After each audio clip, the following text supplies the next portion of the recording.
Is my voice clear?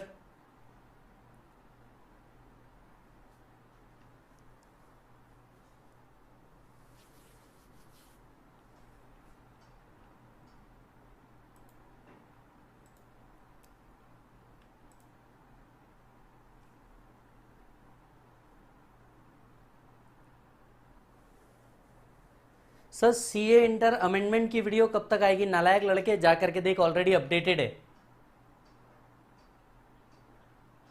चलो जी, सब लोग जुड़ जाओ फटाफट, जल्दी से जुड़ जाओ सब लोग। आज हम लोग बहुत ही बेहतरीन काम करने वाले हैं, जिंदगी का सबसे अच्छा लेक्चर करने वाले हो शायद। If everyone is connected please let me know. Audible भी है सर, विजिबल भी है, बहुत बढ़िया बात है। आप सभी को सबसे पहले तो प्रणाम। जितने भी बच्चे हैं टेलीग्राम चैनल के ऊपर मैंने इसके नोट्स डाले हैं, तो प्लीज आप देख सकते हैं। वैसे आज नोट्स का काम नहीं भी है, सो नहीं रखोगे तो भी चलेगा, राइट? अच्छा, तो जितने भी बच्चे यहां पे आ गए हैं और जितने भी बच्चे यहां पे कंटिन्यू कर रहे हैं, क्या लग रहा है, आज पढ़ने की इच्छा हो रही है क्या? आज पढ़ने की इच्छा हो रही है क्या तुम लोगों को? जल्दी से बताओ, क्या आज तुम्हें पढ़ने की इच्छा हो रही है? सर कैसी बातें कर रहे हो? पहले लेक्चर में ऐसा कौन पूछता है सर पढ़ने की इच्छा हो रही है कि नहीं हो रही है? चले जी, ओके। सो चालू करेंगे। मेरे हिसाब से ऑलमोस्ट सभी लोग आ चुके होंगे, नहीं आए होंगे तो अपने दोस्तों को फटाफट भेजो, बोला भाई जल्दी से आ, जिंदगी का सबसे बेहतरीन लेक्चर शुरू होने वाला है। जल्दी से आ जा, बोलना जिंदगी का सबसे बेहतरीन लेक्चर शुरू होने वाला है, तो जल्दी से आ।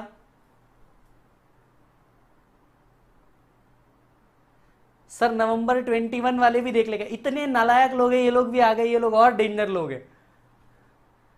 चलो सो मैं स्टार्ट करता हूं, आज का लेक्चर स्टार्ट करता हूं।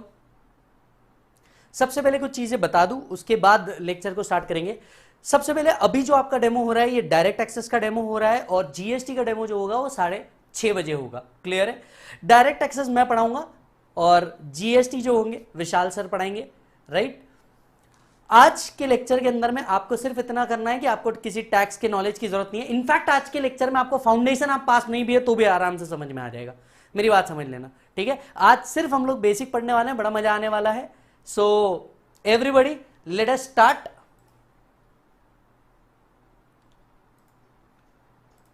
अच्छा, very welcome to all of you मालिक, दिस इज विजय सारडा, आप सभी का नॉलेज पार्टनर।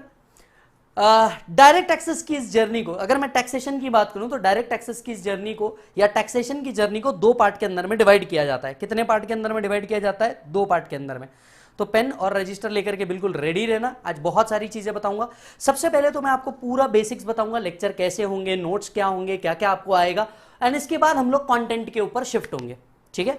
सो अगर मैं टैक्स की बात करूं आपके लेक्चर में, 60 मार्क्स के लिए आपका डायरेक्ट एक्सेस है, वेराज 40 मार्क्स के लिए आपका जीएसटी आने वाला है। ये बात क्लियर कर लेना।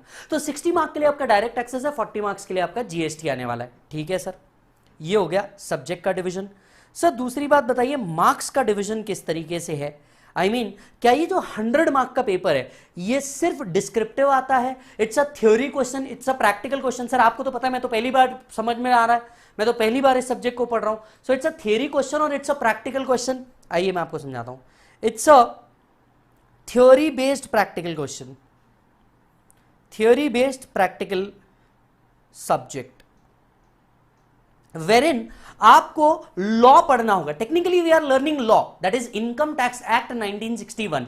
सो आपको लॉ ही पढ़ना होगा और उस लॉ को प्रैक्टिकली इंप्लीमेंट करना होगा। देख एक बात समझ के रख भाई, राइट? जिंदगी में हर व्यक्ति एक ही चीज के लिए काम करता है, और पैसा, और अगर जहां पैसा है वहां टैक्स है। इस बात को तू जितना आसानी से समझ ले उतना बेहतर है। जाने अनजाने में तूने आज तक के कई तरह के से टैक्स भरे हैं, लेकिन आज तू पहली बार समझने जाएगा कि वो टैक्स क्या होगा। क्या सर हम इस लेक्चर के अंदर में सिर्फ इतना समझेंगे कि टैक्स क्या होता है? ना मुन्ना ना। जिसने भी तुझे ये लेक्चर रिकमेंड किया होगा ना, उसने क्यों किया होगा आपको बताऊं। एक, हम लेक्चर के अंदर में ये देखेंगे कि भैया टैक्स क्या होता है। दूसरा, हम ये देखेंगे कि उसे कैसे आसानी से पढ़ के ज्यादा से ज्यादा स्कोर किया जा सकता है।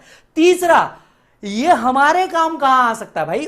कोई भी चीज पढ़ो तो काम तो आनी चाहिए ना कि भैया इससे पैसे कैसा बन सकता है। वो तीसरी चीज, क्योंकि बेटा इनकम टैक्स एक ऐसी चीज है जो हमारा कोर प्रैक्टिस बनता है। यस, इवन इफ तुम किसी भी और चीज की प्रैक्टिस कर रहे हो तो भी इनकम टैक्स तो तुम पे आएगा ही आएगा, क्योंकि वहां से तुम इनकम कमाओगे। तो तुम्हारी पर्सनल प्रैक्टिस के लिए भी, तुम्हारे घर के जो बिजनेस है उनको हम किस तरीके से आज अच्छा कर सकते हैं या क्या सजेस्ट कर सकते हैं हमारे घर वालों को, तो ये बहुत सारी चीजें मिलेगी। और इसके अलावा जो एक चीज मिलेगी वो होगा मेरा पर्सनल ज्ञान, जो मैं आप लोगों के साथ शेयर करूंगा, क्योंकि वो आपके लिए सबसे ज्यादा इंपॉर्टेंट होगा। सो it's a theory based practical subject. अब ये थियरी और प्रैक्टिकल कितने मार्क्स का आता है इसका कोई डिवीजन नहीं है, ठीक है। पहले बता दूं, थियरी और प्रैक्टिकल कितने मार्क्स का आता है इसका कोई डिवीजन नहीं है। बट हां, इतना जरूर है कि 70 मार्क जो होता है ये डिस्क्रिप्टिव होता है, एंड 30 मार्क्स जो होता है दैट इज 30%, ये आपका केस बेस्ड एमसीक्यू होता है। ये एमसीक्यू नहीं होता, ये केस बेस्ड एमसीक्यू होता है। अब आप ये पूछोगे कि सर नॉर्मल एमसीक्यू और केस बेस्ड एमसीक्यू में आखिर फर्क ही क्या है। मैं कहूंगा ना बेटा, नॉर्मल एमसीक्यू में आपको सिर्फ एक क्वेश्चन दिया जाएगा, 4 आंसर्स दे दिए जाते हैं, select any one of them. हालांकि केस बेस्ड एमसीक्यू में आपको एक पूरा सिचुएशन बना के दिया जाता है, and based on that situation you have to apply your logic, you have to actually solve the problem and then select the particular MCQ। तो ये MCQ उतना आसान MCQ नहीं है जितना आपने फाउंडेशन के अंदर में पढ़ा होगा, ये एक लेवल अप वाला गेम है। सो जो 100 मार्क का होता है इसके अंदर में 70 डिस्क्रिप्टिव होता है, 30 MCQ होता है, which will be a mixture of DT as well as GST, which will be a mixture of DT as well as GST। Clear है मालिक? अच्छा जी सर बैच कितने दिनों का होगा, बैच किस तरीके से होगा, मैं आपको बता दूं। एज ऑफ नाउ हम डेमो लेक्चर ले रहे हैं, और डेमो लेक्चर के बाद हम लोग क्या करेंगे, फुल लाइव क्लासेस लेंगे। कब? जब आपके फाउंडेशन का रिजल्ट आ जाएगा उसके बाद, स्पेशली जब बात करूं डीटी की। हालांकि डेमो लेक्चर जैसे ही खत्म होते हैं वैसे ही आपका जीएसटी चालू हो जाएगा। तो जो बच्चे अर्ली स्टार्ट कर रहे हैं वो क्या करेंगे, अभी डीटी और जीएसटी दोनों का डेमो देखेंगे, लेकिन यहां से 8 दिन के बाद डीटी का एक पार्ट खत्म हो जाएगा और आपका जीएसटी कंटिन्यू रहेगा। मतलब जब तक आपका रिजल्ट आता है जीएसटी खत्म हो जाता है, क्योंकि अगर मैं बैच वाइज डिवाइड करूं तो डीटी को टेंटेटिवली 50 to 60 लेक्चर्स लगते हैं, and each lectures range 3 to 3.5 hours। Sir 3.5 घंटे का एक लेक्चर।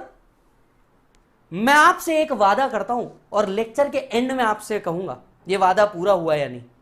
यह आपके दिन का सबसे बेहतरीन लेक्चर होगा, इस बात की गारंटी मेरी। आप रोज वेट करेंगे कि कब डीटी का लेक्चर आता है। अगर आप pen drive Google drive student है तो ऐसा होगा कि डीटी तो रोज देखना ही है, बाकी सब्जेक्ट देखूं या नहीं देखूं, ये मैं आपको आज गारंटी देता हूं। और जो भी आपको ये लेक्चर रिकमेंड करेगा आप खुद भी उसको यही देंगे, ये आपको गारंटी मिल जाएगी। वेराज अगर मैं जीएसटी की बात करूं सो टेंटेटिवली 30 to 40 लेक्चर्स इसके लिए लगते हैं, again each ranging 3 to 3.5 hour। Sir तो क्या कंटिन्यूस 3.5 hour लेक्चर होते हैं? नहीं बेटा, हम लोग सबसे पहले 2 घंटे का लेक्चर लेते हैं, फिर एक ब्रेक देते हैं और फिर 1.5 घंटे का लेक्चर लेते हैं। तो इस तरीके से वो टोटल होता है, राइट। तो हम भी समझते हैं कि आप ह्यूमन हैं, ऐसा नहीं होगा, और कोविड के अंदर में आपकी पढ़ने की हालत को हम बिल्कुल समझ रहे हैं, दिल लगा रहे हैं उससे। तो भाई टेंशन मत ले, 2 घंटे का लेक्चर कंटिन्यूस होगा, फिर एक ब्रेक होगा 10 मिनट का मस्त चाय मार के आने का, और फिर आपका 1.5 घंटे का लेक्चर होगा। इस तरीके से हम लोग डेली करते हैं। अच्छा जी सर तो बैच कुछ इस तरीके से रहेगी। सर कौन कौन सी बुक्स हमें मिलती है जब हम डीटी जीएसटी लगाते हैं, तो कौन कौन सी बुक्स हमें मिलती है? नो डाउट जीएसटी का विशाल सर आपको बताएंगे, पर मैं डीटी का बता देता हूं। डीटी के अंदर में आपको सबसे पहले एक रेगुलर बुक मिलेगी। क्या मिलेगी बोलो जल्दी से? एक रेगुलर बुक मिलेगी जो टोटली अपडेटेड होगी फाइनेंस एक्ट 21 से। फाइनेंस एक्ट 21 से अपडेटेड होगी, जो ऑलरेडी बन चुकी है, दे आर इनटू प्रिंटिंग। सो वो आपको मिलेगी पहली रेगुलर बुक। दूसरी चीज जो आपको मिलेगी वो मिलेंगे चार्ट्स। देख मेरे भाई, इट इज नॉट पॉसिबल कि एग्जाम से एक दिन पहले तू इतनी बड़ी बुक पढ़ ले। सो एक चीज तेरे को ऐसा चाहिए कि एक वॉल चार्ट देते हैं हम लोग, 4 वॉल चार्ट के अंदर में आपका पूरा डीटी खत्म है। मतलब वॉल चार्ट जहां पे भी आप पढ़ रहे हो, जहां पे भी आप सो रहे हो, उसको सामने लगा दे, एक मोटिवेशन भी बना हुआ रहेगा, सामने लगा दो, जाने का देखने का पूरा प्रोविजन उससे हो जाएगा। तीसरी चीज जो मैं आपको दूंगा वो मेरे तरफ से होगी क्वेश्चनएयर। अब ये क्वेश्चनएयर क्या होता है, इसे आप क्वेश्चन बैंक या स्कैनर के नाम से जान सकते हैं। देखिए क्लास के अंदर में जो हम 300-400 प्रॉब्लम सॉल्व करेंगे वो तो करेंगे ही करेंगे, पर बच्चे जो रैंक के लिए अप्रोच कर रहे हैं, जो फर्स्ट अटेम्प्ट में पास होने के लिए अप्रोच कर रहे हैं, या किसी बच्चे को लगता है यार मेरे को और प्रैक्टिस करना और तोड़ना है, तो उन बच्चों के लिए हमने क्वेश्चनएयर लाया है। अपार्ट फ्रॉम क्लास में जो अनसॉल्व 300-400 क्वेश्चन होंगे, उसके अलावा 300-400 क्वेश्चन सॉल्व क्वेश्चन बैंक में आपको और दूंगा, जिसका पिछले बार तो एटलीस्ट मैंने पूरा का पूरा वीडियो भी यूट्यूब पे डाला। मतलब बच्चों ने रेगुलर 300-400 क्वेश्चन देखे प्लस क्वेश्चनएयर के 300-400 क्वेश्चन देखे, तो उन्होंने मेरे साथ करीब 800 क्वेश्चंस की प्रैक्टिस कर ली, which includes theory as well as practical, और वो सॉल्व होते हैं। सो आपको तीसरी चीज जो आएगी वो आएगी क्वेश्चनएयर आएगा। ये 3 चीजें आपको मैं प्रोवाइड करने वाला हूं इस लेक्चर के दौरान। साथ साथ में ये तीनों चीजें जो आएगी ये आपकी फिजिकल फॉर्म में आएगी, मतलब इसकी आपको हार्ड कॉपी मिलेगी। वेरएज एमसीक्यू जो रहेंगे ये पीडीएफ फॉर्म के अंदर में अवेलेबल रहेंगे, जो हमारे टेलीग्राम ग्रुप के ऊपर मिलेंगे। ध्यान से सुनिएगा। सो बुक्स 3 फिजिकल आएगी आपको, एक होगा डीटी रेगुलर बुक, दूसरा होगा चार्ट्स, तीसरा होगा क्वेश्चनएयर, चौथा होगा एमसीक्यू।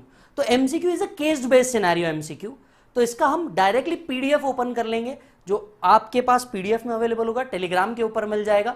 सो वहां से आप डाउनलोड कर सकते हैं अपने लेवल के हिसाब से। कई बच्चे उसको पीडीएफ में पढ़ना पसंद करते हैं और कई बच्चे उसका प्रिंट निकाल लेते हैं अपने लेवल पे, तो वो आपको जैसा सही लगे वैसा आपके पास ऑप्शन ओपन रहेगा। तो जैसा आपको सही लगे वैसा ऑप्शन आपके पास बिल्कुल ओपन रहेगा। क्लियर है मालिक? अच्छा जी। सो टैक्स 60-40 में डिवाइड होता है। मार्क्स का डिस्ट्रीब्यूशन ऐसा होता है कि 70 का डिस्क्रिप्टिव आता है, which is a combination of theory as well as practical, 30 marks का एमसीक्यू आता है। इस तरीके का आपका 100 मार्क का पेपर बनता है। जो बैच होता है डीटी करीब 50 से 60 लेक्चर का होता है। Each lecture is 3 to 3.5 hours with a break of course, whereas GST जो होता है वो 30 to 40 लेक्चर्स का होता है। सर आप ये एग्जैक्ट क्यों नहीं बोल रहे? मैं आपको बता दूं बेटा, हमारे सब्जेक्ट्स कॉस्टिंग और अकाउंट्स जैसे ही होते हैं, हमारे सब्जेक्ट्स में होते हैं अमेंडमेंट्स, और अमेंडमेंट के बेसिस पे जब हम अमेंडमेंट पढ़ाते रहते हैं तो टीचर के साथ एक टेक्निकल डिफिकल्टी ये आती है कि बच्चे को वो अमेंडमेंट जब तक के पूरा समझ ना आ जाए तब तक के हम लोग आगे नहीं बढ़ते। और इस दौरान ये इशू होता है कि भैया बच्चा हो सकता है जल्दी समझ में आ जाए, कोई एक बच्चे को कम समझ में आए, तो उसके हिसाब से क्लास के जो डेज है वो इधर उधर हो सकते हैं। बुक्स की अगर मैं बात करूं तो आपको 3 फिजिकल आएगी, और बस एक बुक जो रहेगा वो आपको पीडीएफ के अंदर में रहेगा, जो आप खुद भी रख सकते हो, अपने दोस्तों के साथ भी शेयर कर सकते हो। सर इन लेक्चर के दौरान मुझे क्वेरीज आ गई सर, क्योंकि आपको पता नहीं है सर, मैं तो मतलब बहुत सवाल पूछता हूं सर, मेरे मन में कई सवाल होते हैं जीवन में, और इन सारे सवालों का जवाब मेरे को आपसे चाहिए सर। मैंने कहा ठीक है बेटा कोई बात नहीं, मैं तेरे को सारे सवालों का जवाब देगा। यस, आपकी अगर कोई भी क्वेरीज आती है, देखिए लाइव में तो हम कनेक्टेड है ही, आप लाइव में मेरे से लेक्चर पूछ सकेंगे बिंदास, कोई प्रॉब्लम नहीं है, जो मर्जी आए पूछ लेना। किसी ने फालतू सवाल पूछा तो मैं उतने अच्छे से जवाब देता हूं, याद रखना, ठीक है। हाँ, क्वेरीज की अगर बात है तो मैं सिर्फ और सिर्फ एक ही मैडम एक ही मॉड्यूल देता हूं इस क्वेरीज को सॉल्व करने का, कि आप मुझे व्हाट्सएप करेंगे, आप मुझे व्हाट्सएप कर देंगे। ये व्हाट्सएप ये आपकी जो भी क्वेरी रही, अगर कोई पर्टिकुलर कॉन्सेप्ट में है तो आप फोटो खींच के एक वॉइस नोट डाल दीजिए, या कोई कंसेप्ट आपको पूछना है तो आप वॉइस नोट डाल दीजिए। इट्स जस्ट दैट कि आप व्हाट्सएप डाल दीजिए। जब भी आप मेरे को व्हाट्सएप करेंगे एटलीस्ट 48 आवर्स आप मेरे को देंगे इस क्वेरी को हैंडल करने के लिए, बिकॉज व्हाट हैपेंड, आपसे भी पहले कई क्वेरीज होती है, उन क्वेरीज को मुझे सॉल्व करना होता है, तो आप मुझे एटलीस्ट 48 आवर्स देंगे इस क्वेरी को सॉल्व करने के लिए। सर मुझे व्हाट्सएप कहां करना है, कौन से नंबर पे करना है? सर इसके लिए नंबर भी बिल्कुल फिक्स है, 8956651954, तो ये नंबर है। इस नंबर पे आप मुझे व्हाट्सएप करेंगे, व्हाट्सएप की क्वेरी एटलीस्ट मिनिमम में आप 48 आवर्स देंगे, मैं आपको पर्सनली रिप्लाई करूंगा, डोंट वरी। सो व्हाट्सएप के अलावा आप मुझसे अलग अलग प्लेटफॉर्म पे बाकी मांगोगे कि सर इंस्टा पे आप मेरे को डाउट भेजोगे, बिल्कुल सॉल्व नहीं होगा, तो बिल्कुल गाली मत मारना कि सर जवाब नहीं देते। मैं इंस्टा, टेलीग्राम, मैं अवेलेबल हर ऐप पे हूं, जितने ऐप आपको पता है जिनमें आप ऊपर नीचे या राइट लेफ्ट स्वाइप करते हैं, मैं हर ऐप पे अवेलेबल हूं। बट पॉइंट ये है कि क्वेरी के लिए एक माध्यम ही ज्यादा बेटर है, तो व्हाट्सएप आप इसी पे कीजिए, राइट। बाकी आप कहीं पे भी क्वेरी मत भेजिए, मैं नहीं सॉल्व करने वाला। सो ये एक ही जगह है जहां पे आप मेरे को क्वेरी पूछ सकते हैं, ठीक है सर। इसके अलावा एक और चीज, you must subscribe, you must subscribe to the following channels. आप जगह पे मेरे साथ अटैच रहें, you must be attach to the following channels. एक, आप मेरे साथ टेलीग्राम पे अटैच होंगे। मेरा जो टेलीग्राम ग्रुप है इसके ऊपर मैं कई चीजें भेजता रहता हूं, जैसे टेस्ट पेपर्स हो गए, शेड्यूल हो गया, फाइनल शेड्यूल हो गया। तो टेलीग्राम के ऊपर आप मेरे को मैंडेटरीली ज्वाइन करेंगे। आपके नोट्स में सारी चीजें दी हुई है, डिटेल कहाँ जाना है, क्या सर्च करना है, आप वो मेरे साथ टेलीग्राम पे जुड़ जाएंगे। पर्सनली आप कनेक्ट होना चाहते हैं, आप मेरे से इंस्टा पे कनेक्ट हो जाइए, बिकॉज हर संडे मैं इंस्टा पे इंस्टा कनेक्ट लेता हूं, जहां पे बच्चे वर्चुअली कनेक्टेड है यार, मेरे को अच्छा लगता है कि यार बच्चों से कनेक्ट हो। तो हर संडे के दिन हम लोग इंस्टा लाइव लेते हैं, वेरिन मैं बच्चों से कनेक्ट होता हूं, वहां पे बच्चे मेरे साथ बात कर सकते हैं, वहां पे हम क्वेरी सॉल्व करते हैं और मस्ती मजाक करते हैं। तो इंस्टा पे आप कनेक्ट हो जाइए। और तीसरी और इंपॉर्टेंट चीज, आपको मेरे साथ यूट्यूब पे कनेक्ट होना है, क्योंकि कोई भी वीडियो, रिविजन, मैराथॉन्स, ये सारी चीजें यूट्यूब पे आएगी। तो ये आप 3 जगह आप मेरे साथ कनेक्ट हो जाइए। क्वेरीज के लिए व्हाट्सएप। अच्छा जी सर एड ऑन क्या मिलेगा, लेक्चर के साथ साथ एड ऑन क्या मिलेगा? सर पहली चीज जो आपको मिलेगी वो होगा मैराथन।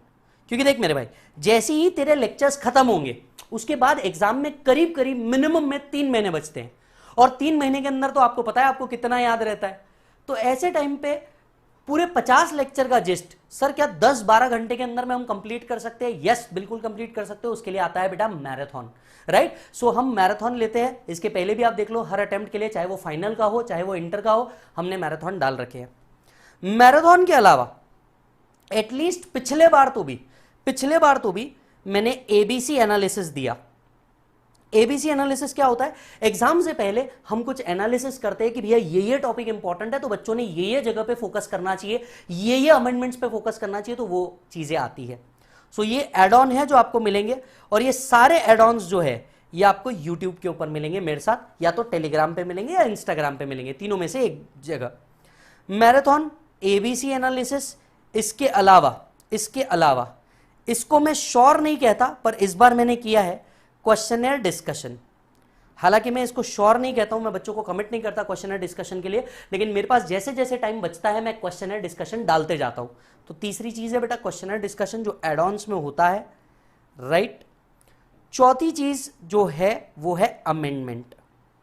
देखिए वैसे तो ये जो लेक्चर होंगे ये मई 22 नवंबर 22 के लिए टोटली अपडेटेड होंगे, लेकिन हो सकता है कोई सुप्रीम कोर्ट डिसीजन आ जाए, या हो सकता है कोई रेट्रोस्पेक्टिव अमेंडमेंट इन लॉ आ जाए, या फिर हो सकता है कोई अमेंडमेंट बिल ही आ जाए। तो ऐसे केसेस के अंदर में जो अमेंडमेंट्स रहेंगे, ये अमेंडमेंट्स का सेपरेट नोट्स हम टेलीग्राम के ऊपर डाल देंगे, और साथ साथ में इसको यूट्यूब के ऊपर भी पब्लिश कर देंगे, that too totally free of cost. So चौथी चीज जो है ये एड ऑन्स में है कि आपको अमेंडमेंट्स मिल जाएंगे। क्लियर मालिक? पांचवी चीज लाइफ लेसन्स। बॉस अभी आप लोग बिल्कुल नए आए हो, आप बात समझना, आप अभी भी नए आए हो। बहुत सी चीजें ऐसी है जो तुमसे पहले शायद मैंने देख ली और मेरे से पहले कई लोगों ने देख ली है। तो मेरे पास एटलीस्ट जितने लाइफ लेसन्स है मैं उतने आपको जरूर दूंगा। टैक्स प्लानिंग के बोलो, लाइफ के बोलो, या अदर चीजों के बोलो, वो इसके अंदर का पार्ट एंड पार्सल रहेगा। तो ये सारी चीजें आपके एड ऑन्स के अंदर में आएंगी, चाहे वो क्वेरी रिजोल्यूशन हो, चाहे वो किसी भी तरीके की चीजें हो, ये सारी चीजें आपको जरूर मिलने वाली है। And the most important test papers. जब भी हम लोग टॉपिक्स में आगे बढ़ेंगे, राइट, 2-3 टॉपिक या एक टॉपिक अकॉर्डिंगली, जिससे मैं हर बार प्लान करता हूं उस हिसाब से आपको टेस्ट पेपर मिलेंगे। ये टेस्ट पेपर मेरे तरफ से टोटली फ्री रहेंगे, जो अगेन टेलीग्राम ग्रुप के ऊपर ही आएगा। ये मेरे तरफ से टोटली फ्री रहेंगे, प्लस इसके सजेस्टेड आंसर्स भी आपको मिलेंगे, ताकि आप इवैल्यूएट कर सके कि कहाँ क्या सही है, कितना सही है और क्या सही है। सो टेस्ट पेपर्स एक और चीज है जो मैं इसके अंदर में एड ऑन दूंगा कि आप एडिशनली अच्छे से पढ़ सके। क्लियर है? चलिए ओके। सो ये 6 चीजें हैं जो आपको एड ऑन के अंदर में आएगी। अब आपके कोई सवाल है तो प्लीज जल्दी से पूछ लीजिए। अच्छा, जो बच्चे पेन ड्राइव लेंगे और जो बच्चे गूगल ड्राइव लेंगे, इनके लिए एक स्पेशल मैसेज है, पहले ध्यान से सुनिए। जो बच्चे गूगल ड्राइव लेंगे, जब भी कोई लेक्चर रिकॉर्ड होता है, देखिए मैं आपको कुछ चीजें बता दूं क्योंकि ये होगी। जब भी कोई बच्चा ये लेगा, रिकॉर्डेड लेक्चर लेता है, दैट इज गूगल ड्राइव लेता है, लाइव स्ट्रीम में भी होता है, तो जो बच्चा हमारा लाइव स्ट्रीम ले रहा है उसको वैसे भी एक बैकअप मिलेगा ही, मतलब लाइव स्ट्रीम में भी वो देख पाएगा, प्लस बैकअप तो मिलेगा ही मिलेगा। अब बात समझ रहे हैं, बैकअप तो मिलेगा ही मिलेगा। दूसरी इंपॉर्टेंट बात, जो बच्चा प्योरली गूगल ड्राइव वाला है, मतलब उसने कहीं लाइव स्ट्रीम नहीं लिया हुआ है, वो बच्चे को मैं आपको बता दूं, जब भी कोई लेक्चर होता है, इट टेक्स टेंटेटिवली 2 डेज कि वो लिंक में वो लेक्चर अपडेट हो सके एनक्रिप्ट हो करके। सो आप अगर बोलोगे कि सर मेरा कल का लेक्चर मिस हो गया और मुझे प्लीज कल का लेक्चर दे दीजिए, आई एम एक्सट्रीमली सॉरी बेटा, ये नहीं हो पाता है क्योंकि एटलीस्ट 2 दिन लगते ही लगते हैं। तो कोई भी लेक्चर को मिस करने से पहले प्लीज सोच लेना कि ये ऐसा नहीं होगा कि फाउंडेशन का आपने लेक्चर मिस कर लिया और काम हो जाएगा, ये वैसे नहीं होने वाला। यस सर, क्वेरीज कॉल पे सॉल्व नहीं होगी क्या? नहीं हो सकती बेटा, मेरे से नहीं हो सकता क्योंकि हमारे 8 से 10 घंटे के लेक्चर है। मैं इंटर पे ही नहीं, फाइनल लेवल की भी क्लासेस होती है मेरी, 8 से 10 घंटे के लेक्चर होते हैं। उसके बाद हमारे भी घर बार बीवी बच्चे हैं, तो हमें भी उतना ध्यान रखना पड़ता है, तो वो चीज़ें हैं मालिक, राइट। तो फोन पे मैं डेफिनेटली सॉल्व नहीं कर सकता। आपको अगर ऐसा लगता है कि आपको आपके क्वेरी आप एक्सप्लेन नहीं कर पाएंगे, वॉइस नोट डाल दीजिए, ऑप्शन अवेलेबल है। Let's use the technology in a very good way. Done? अच्छा जी, एनीथिंग एल्स? अरे बार मतलब घर बार, ऐसा वैसा वाला बार बोला, नालायक। पहले दिन से तुम नालायक मत बनो। सर YouTube पे कितने दिन तक के लेक्चर होंगे? जैसे कि मैंने कहा 8 दिन DT के जो है 8 दिन लेक्चर रहने वाले हैं, जिसके अंदर मैं पूरा basics and basic income tax calculations आपका कवर करूंगा। सर न्यू रिकॉर्डिंग्स आएंगी ना? बिल्कुल। जो पेन ड्राइव गूगल ड्राइव लेगा उसको ऑब्वियसली न्यू रिकॉर्डिंग आएगी, क्योंकि हमारे केस में तो फाइनेंशियल ईयर वाला गेम होता है, तो वो आएगी। सर पेन ड्राइव क्लास में व्यूज, अच्छा जी चलो ये भी बता देता हूं। चाहे आप G ड्राइव ले, दैट इज गूगल ड्राइव ले, चाहे आप पेन ड्राइव ले, ठीक है, दोनों के अंदर में 1.5 व्यूज अवेलेबल है। जिसका मतलब क्या होता है? जिसका मतलब ये होता है कि एक 3 घंटे का लेक्चर आप 4.5 घंटे तक के देख पाते हो। मतलब टेक्निकली एक लेक्चर पूरा एक बार और आधा बार, ये पॉज करके देखो, फॉरवर्ड करके देखो, आप 4.5 घंटे तक के पूरा आराम से एक लेक्चर को देख पाओगे। आप बीच में पॉज कर देते हो तो वो टाइम लिमिट काउंट नहीं होता है, ये बात याद रखिए, वो टाइम लिमिट काउंट नहीं होता है, तो उतना पार्ट आपको है। वैलिडिटी जो होती है इसकी, वैलिडिटी जो होती है ये 6 मंथ्स की होती है। मतलब जहां से आपने लेक्चर एक्टिवेट किया, पेन ड्राइव कहां से परचेज किया, गूगल ड्राइव कहां से परचेज किया, उसकी बात नहीं कर रहा हूं, जहां से आपने एक्टिवेट किया, द मोमेंट आपने की डाल के एक्टिवेट कर दिया, वहां से 6 महीने तक का आपको वैलिडिटी रहेगा, ये बात याद रखना। और व्यूज बढ़ नहीं सकते। अगर कोई बोलता है सर मेरे को 1.5 की जगह 2 व्यूज दे दो, नहीं हो सकता, 1.5 व्यू होता है, प्लस 6 मंथ्स की ही वैलिडिटी होती है, तो ये एक्सटेंड नहीं करते हम जनरली। यस चलिए,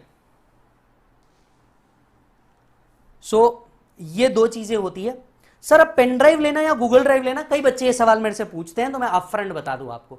सर पेन ड्राइव और गूगल ड्राइव क्या लेक्चर में फर्क होता है? ना मुन्ना ना, लेक्चर वही होते हैं, राइट, सिर्फ मीडियम अलग बन जाता है। एक आप ऑनलाइन डाउनलोड करते हो, हम सर्वर पे डालते हैं, दूसरा आपके पास पेन ड्राइव आता है।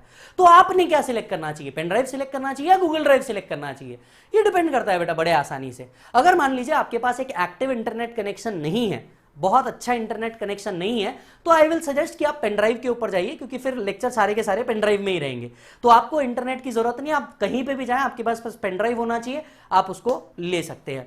दूसरा, जो गूगल ड्राइव वाले होते हैं, इनको इंटरनेट की जरूरत होती है, क्योंकि इनको लेक्चर डाउनलोड करना होता है। यस, तो इनको लेक्चर डाउनलोड करना होता है, तो वो एक चीज होती है, तो वो गूगल ड्राइव है। हालांकि दोनों में एक और फर्क होता है, जब आप पेन ड्राइव लेते हैं तो पेन ड्राइव का कॉस्ट बढ़ जाता है, यही आप गूगल ड्राइव लेते हैं तो गूगल ड्राइव का जो कॉस्ट है, राइट, गूगल ड्राइव का जो कॉस्ट है वो नहीं लगता, क्योंकि पेन ड्राइव का कॉस्ट आपका उतना कम हो जाता है। सो जो भी 500-1000 रुपए जो भी एक्चुअल बेसिस पे आता है, उतना प्राइस कम हो जाता है, दैट्स इट। तो ये 1-2 फर्क है, बाकी एवरीथिंग रिमेन सेम, कि इसको भी वही लगती है, इसको भी वही लगती है। इसके अलावा सर कौन कौन से डिवाइसेस के अंदर में हम चला सकते हैं? मैं आपको बता दूं, मेजरली 2 डिवाइस की हम बात कर रहे हैं। एक होता है Mac, that is MacBook. MacBook के अंदर में हमारे लेक्चर नहीं चलेंगे, मैकबुक के अंदर में हमारे लेक्चर नहीं चलेंगे। दूसरा होता है एंड्रॉइड, सो एंड्रॉयड के अंदर में हमारे लेक्चर चलेंगे। अब एंड्रॉयड के अंदर में भी 3 ऑप्शन है, एक है लैपटॉप, दूसरा है टैबलेट और तीसरा है मोबाइल। बड़े ध्यान से सुनना, सब डिटेल बता रहा हूं, सब डिटेल बता रहा हूं। सो भाई साहब लैपटॉप के अंदर में चल जाएगा, टैब के अंदर में चल जाएगा, मोबाइल के अंदर में चल जाएगा, तीनों भी एंड्रॉयड होने चाहिए। दूसरी बात, एक साथ 2 डिवाइस पे एक टाइम पे नहीं चलेगा, एक जगह पे आपको लॉग आउट करना पड़ेगा तो ही दूसरी जगह पे आप लॉग इन हो पाओगे। सो एक साथ दोनों डिवाइस पे नहीं चल पाएगा। यस, अगर आपने मोबाइल सिलेक्ट कर लिया तो वो मोबाइल पे रहेगा, फिर आप लैपटॉप पे भी उसको देख पाओगे, बट फिर मोबाइल से आपको पूरा एग्जिट करना पड़ेगा और लैपटॉप पे पूरा प्रोसेस वापस करना पड़ेगा। ये बात का याद रखिएगा। यस, ये बात को याद रखिएगा, राइट। अच्छा जी, सो हिमांशु सीम्स आपका कोई डाउट है जो सॉल्व नहीं हुआ है तो प्लीज मुझे वापस भेजिए, मैं आपके डाउट को जरूर सॉल्व करूंगा। आपको अगर ऐसा लग रहा है तो प्लीज भेजिए, मैं आपके डाउट को जरूर सॉल्व कर दूंगा। ठीक है बेटा, और कुछ ऐसा हो सकता है बेटा भाई। अच्छा, क्योंकि हिमांशु यहां पे आकर के बार बार एक ही मैसेज डाल रहा है, सर मेरा डाउट सॉल्व नहीं हुआ, मेरा डाउट सॉल्व नहीं हुआ, आई कैन सी इट। ऐसा हो सकता है कि देखिए फाइनल इंटर लेवल पे बहुत सारे डाउट होने के कारण कई बार ऐसा होता है कि कोई डाउट रह जाता है, माइट भी हम ओपन करते हैं और वो भी रह जाता है। तो ऐसे केस में हम सारे बच्चों से रिक्वेस्ट करते हैं कि वी आर ऑल्सो ह्यूमन, अगर कोई डाउट रह गया प्लीज वापस से भेज दो। आई थिंक ये एक बेटर चीज है, रादर आकर के हम एक दूसरे को ये करें, इट्स बेटर, ये ज्यादा बेटर चीज हो सकती है। यस सर, लाइव स्ट्रीम का कभी अगर इंटरनेट इशू हो गया तो क्या करेंगे? कोई बात नहीं बेचा, आपके पास वैसे भी लाइव स्ट्रीम का बैकअप अवेलेबल है, बैकअप देख लेना अगर इंटरनेट इशू हो जाता है तो। यस सर, पेन ड्राइव के अंदर में आपको एक और चीज बता दूं, अगर आप गूगल ड्राइव पेन ड्राइव की बात कर रहे हैं तो पेन ड्राइव में जो लेक्चर मिलेंगे ये गूगल ड्राइव से लिटिल लेट मिलेंगे। सर क्यों? बाद में चल के आप ऐसा नहीं कि आप मेरे को फोन कर रहे हो, बोल रहे हो सर अभी तक हमारा आया नहीं है, ये बाय डिफॉल्ट में होगा। क्योंकि जब पेन ड्राइव में लेक्चर आते हैं तो उसके अंदर में 10-15 लेक्चर एक साथ आएंगे, बात समझ लेना, उसके अंदर में 10-15 लेक्चर एक साथ आएंगे और गूगल ड्राइव पे ये डेली बेसिस पे अपलोड होता है। तो जो बच्चा पेन ड्राइव ले रहा है उसके लेक्चर एटलीस्ट 15 दिन से डिले होंगे ही होंगे। Yes, as compare to the other lecture, Google drive specially. पर गूगल ड्राइव का भी जो लेक्चर होता है वो 2 दिन बाद ही लिंक पे अपडेट होता है। अच्छा जी, सब पेन ड्राइव आने के बाद प्रोसेस क्या है? प्रोसेस कुछ नहीं है बेटा, उसको एक्टिवेट करना पड़ता है, सो बहुत बड़ा प्रोसेस नहीं है। सर डेस्कटॉप पे चलेगा क्या? चलिए एक और सवाल अच्छा आ गया, सर डेस्कटॉप पे चलेगा क्या? सर डेस्कटॉप पे नहीं चलता, डेस्कटॉप पे नहीं चलता। सर हम लेक्चर स्पीड में देख सकते हैं, आप बिल्कुल लेक्चर स्पीड में देख सकते हो, जैसे आप नॉर्मल स्पीड की जगह 1.3 की स्पीड में देख लो तो आपका लेक्चर का टाइम जो है वो कम खत्म होगा, तो आप हो सकता है 1.5 की जगह डबल भी देख पाओ अगर आपने स्पीड में लेक्चर देख लिया। हालांकि ये सजेस्टेबल नहीं है क्योंकि कई बार स्पीड के अंदर में कुछ कंसेप्ट्स मिस हो जाते हैं, तो आप अपने रिस्क पे इसे स्पीड में देखिएगा। और वैसे भी 3 घंटे का लेक्चर एक बार पूरा देखने के बाद सच में तू खुद सोच, तू अपने आप के ऊपर डाउट कर रहा है मैं वापस पूरा लेक्चर देखूंगा। अब सच में सोच, क्या तुझे सही में वापस लेक्चर देखना है या एक बार ईमानदारी से बैठ करके अच्छे से पढ़ना है? यस चलिए, इसके अलावा कुछ डाउट? सर लेक्चर 2 बार देख सकते हैं क्या? जैसे कि मैंने आपसे कहा कि पहले ही आपको इस चीज का ध्यान रखना होगा कि आप फिर थोड़ा सा अर्ली में देखें। Yes sir, face to face batch कब चालू होगी? जैसा कि विशाल सर ने बताया अभी फेस टू फेस की हमें परमिशन नहीं है, तो हम लाइव स्ट्रीम तो ले रहे हैं। इसी बीच अगर फेस टू फेस आ जाता है और फेस टू फेस चालू हो जाता है और आपने गूगल ड्राइव पेन ड्राइव लिया हुआ है, सो हम लोग डिस्कस करेंगे कि क्या बच्चों के ये ऑप्शन दिया जा सकता है क्या कि वो आ सके, तो ये डिस्कशन के बाद आप तक के कम्युनिकेट कर दिया जाएगा अप्रोप्रिएट मैकेनिज्म से। यस सर, लाइव स्ट्रीम कब स्टार्ट होगा? लाइव स्ट्रीम बाद में स्टार्ट होगा बेटा, आपके लेक्चर के बाद, स्पेशली डीटी आपके लेक्चर, आपके रिजल्ट के बाद स्टार्ट होगा।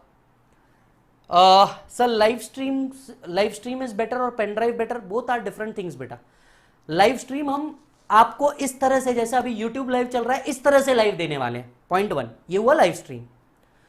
अब यही चीज रिकॉर्ड भी होती है और वो रिकॉर्ड पेन ड्राइव में जाता है, तो लेक्चर वही रहेंगे, बस लाइव स्ट्रीम में आप हमारे साथ डायरेक्टली कनेक्टेड है, प्लस इसका बैकअप आपको तुरंत गूगल ड्राइव में 2 दिन बाद मिल जाएगा। जबकि अगर आपने पेन ड्राइव सिलेक्ट किया होगा तो पेन ड्राइव आपको 15 दिन बाद मिलेगा। बट आप गूगल ड्राइव सिलेक्ट करो या पेन ड्राइव सिलेक्ट करो, लाइव स्ट्रीम आपको बाय डिफॉल्ट में फ्री है, पॉइंट टू बी नोटेड। आप गूगल ड्राइव सिलेक्ट करो या पेन ड्राइव सिलेक्ट करो, लाइव स्ट्रीम आपको ऑल टुगेदर फ्री है। डन है प्रभु? चलो जी, बहुत बढ़िया।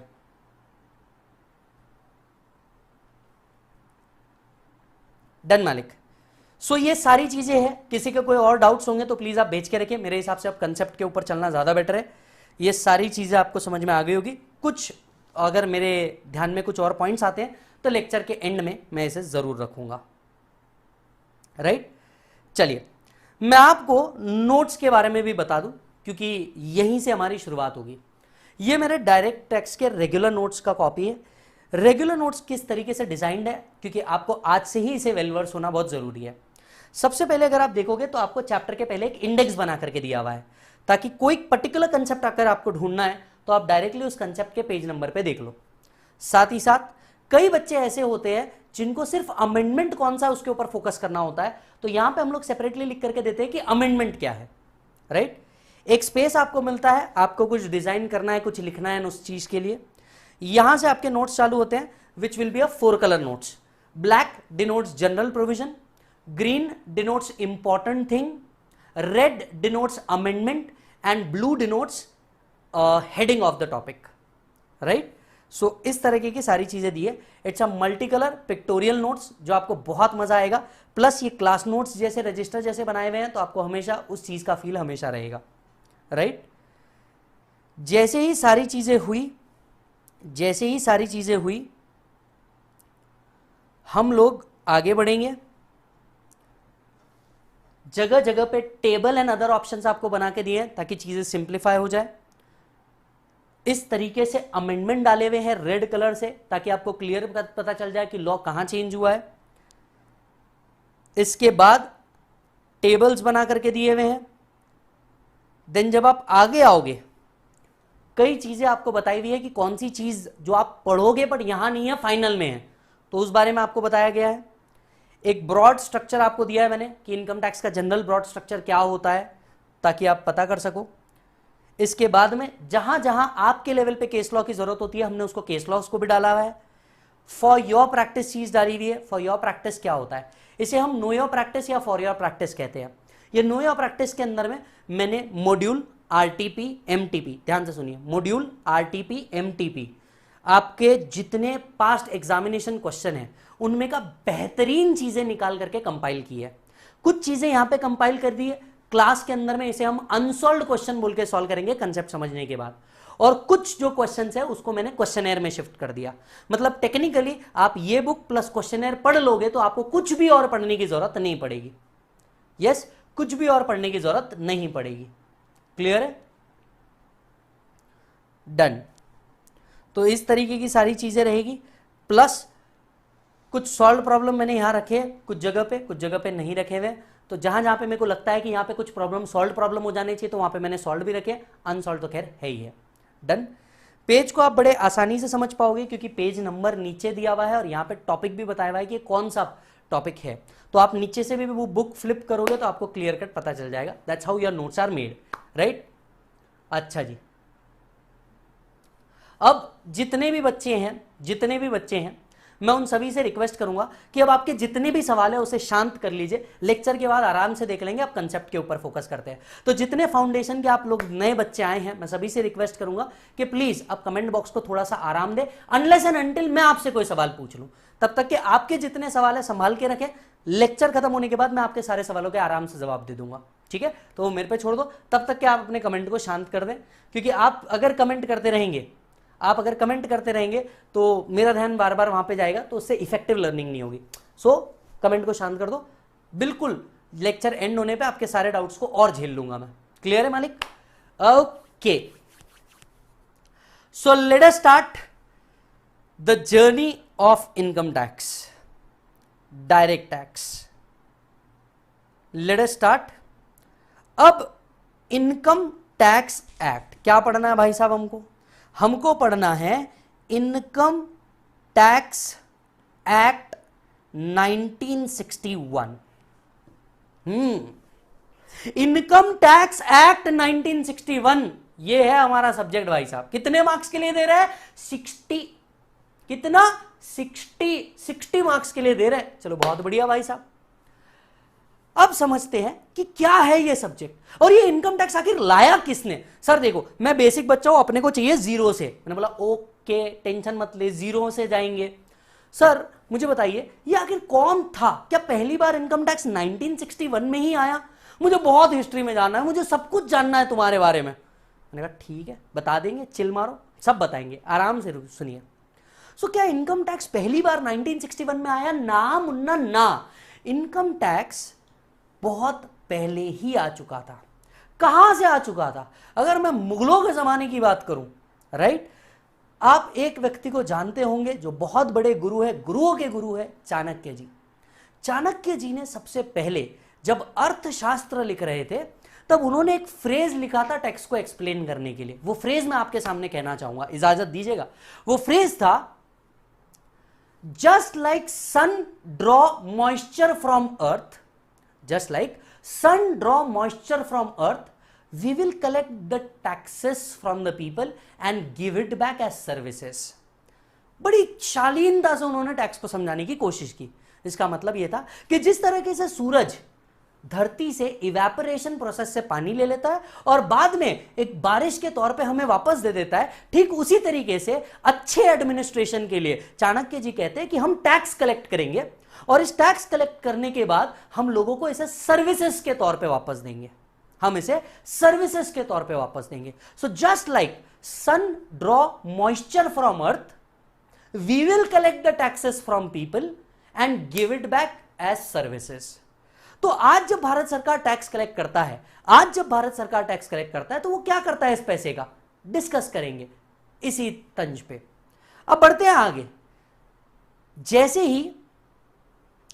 ही चाणक्य ने ये लिया, कर लागू हुआ, हिंदी में इसे कर कहा जाता है, कर लागू हुआ और कर आगे बढ़ने लग गया। अब इसे लॉ के फॉर्म में किसने लाया? आखिर वो कौन था जिसने यहां इसे लॉ के फॉर्म में इंट्रोड्यूस किया? लॉ के फॉर्म में इसको इंट्रोड्यूस करने वाले थे सर जेम्स विल्सन। जी हां, इसे father of income tax in India भी कहा जाता है कि एक लॉ के फॉर्म में पहली बार एक कानून के फॉर्म में इंडिया ने एक ब्रिटिश रूलर ने लेकर के आया जिनका नाम था लॉर्ड जेम्स विल्सन। क्या नाम था बेटा, बोलो जल्दी से? लॉर्ड जेम्स विल्सन इनका नाम था। इन्होंने लेकर के आया, कर लगाना शुरू किया। कर लगाने के बाद इन्होंने कर लगाया क्यों, पहले यह सवाल आता है कि आखिर इन्होंने कर लगाने के पीछे कुछ लॉजिक तो होगा। हाँ, लॉजिक था। हमें ब्रिटिश रूल कर रहे थे उस टाइम पे, वर्ल्ड वॉर्स भी चल रहे थे, वर्ल्ड वॉर्स के लिए खर्चे लगते थे और इस खर्चों को पूरा करने के लिए टैक्स कलेक्ट किया जाता था महसूल या कर के नाम से। धीरे धीरे इसको एक लॉ बना दिया गया। इसके बाद 1922 आया। कौन सा ईयर आया? 1922। 1922 के अंदर में पहली बार एक इनकम टैक्स एक्ट को इंट्रोड्यूस किया गया ब्रिटिश पार्लियामेंट के अंदर में और इसे एक रेगुलर टैक्स लैंड रेवेन्यू के नाम से कलेक्ट करना चालू किया। कैसा कलेक्ट करना चालू किया बेटा? Land revenue. अब आप ये पूछेंगे ये लैंड रेवेन्यू क्या होता है? लैंड रेवेन्यू मतलब एक टेरिटोरियल एरिया के हिसाब से कि पूरे भारत से हम क्या करेंगे, टैक्स कलेक्ट करेंगे, including the area of Jammu and Kashmir, including the area of Jammu and Kashmir. तो जम्मू कश्मीर से भी क्या कलेक्ट करना चालू किया? इनकम टैक्स कलेक्ट करना चालू किया। ये लैंड रेवेन्यू, और लैंड रेवेन्यू कलेक्ट किया जा सकता है, उसके ऊपर अग्रीमेंट्स के रिस्ट्रिक्शंस नहीं आते, तो लैंड रेवेन्यू के नाम से कलेक्ट करना शुरू किया। सो अगर मैं डीप हिस्ट्री में जाऊं, सो लॉर्ड जेम्स विल्सन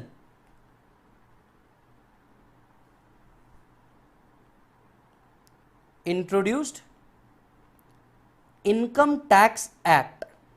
लिखते जाना साहब। सो यही था वो आदमी। अगर आगे जाकर के इस सब्जेक्ट के अंदर में कभी भी फ्रस्ट्रेशन आए, कृपया गाली जो मारनी है वो इन व्यक्तियों को मारे, इसको मारे, मैं भी मारता हूं, ठीक है। Lord James Wilson, first time act was introduced in 1922। Lord James Wilson ने इसे करीब 1860 में ही लागू कर दिया गया था, लेकिन इसे एक्ट का स्ट्रक्चर नहीं दिया गया था। एक्ट का स्ट्रक्चर पहली बार मिला 1922 में। इसीलिए जब आप मेरे साथ कई बार प्रोविजन पढ़ोगे तो वहां पे लिखा होता है erstwhile income tax act 1922। Right. और इसके बाद the law was amended and brought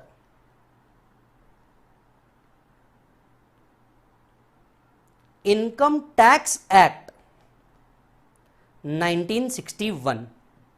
इसके बाद 1922 के कानून को बदला गया 1961 के अंदर में नया कानून लेकर के आए, और आज जो हम 2021 में पढ़ रहे हैं वो है इनकम टैक्स एक्ट 1961 जो अमेंडेड था। अब आप ये पूछेंगे sir sir I have a doubt sir. मैंने कहा ठीक है बेटा बोल, क्या डाउट है, मैं हूं ना। कहा सर जब 1922 में हमारे पास एक्ट था तो वाई हमने क्यों 1961 में वापस से एक्ट को चेंज किया। No I don't like changes. क्यों चेंज किया हमने? हाँ नादान लड़की, मैं तुझे बताता हूं कि 1922 और 1961 में कई जगह पे चेंजेस करने पड़े, और उस चेंज करने का मुख्य रीजन क्या था मैं तेरे को वही बता देता हूं।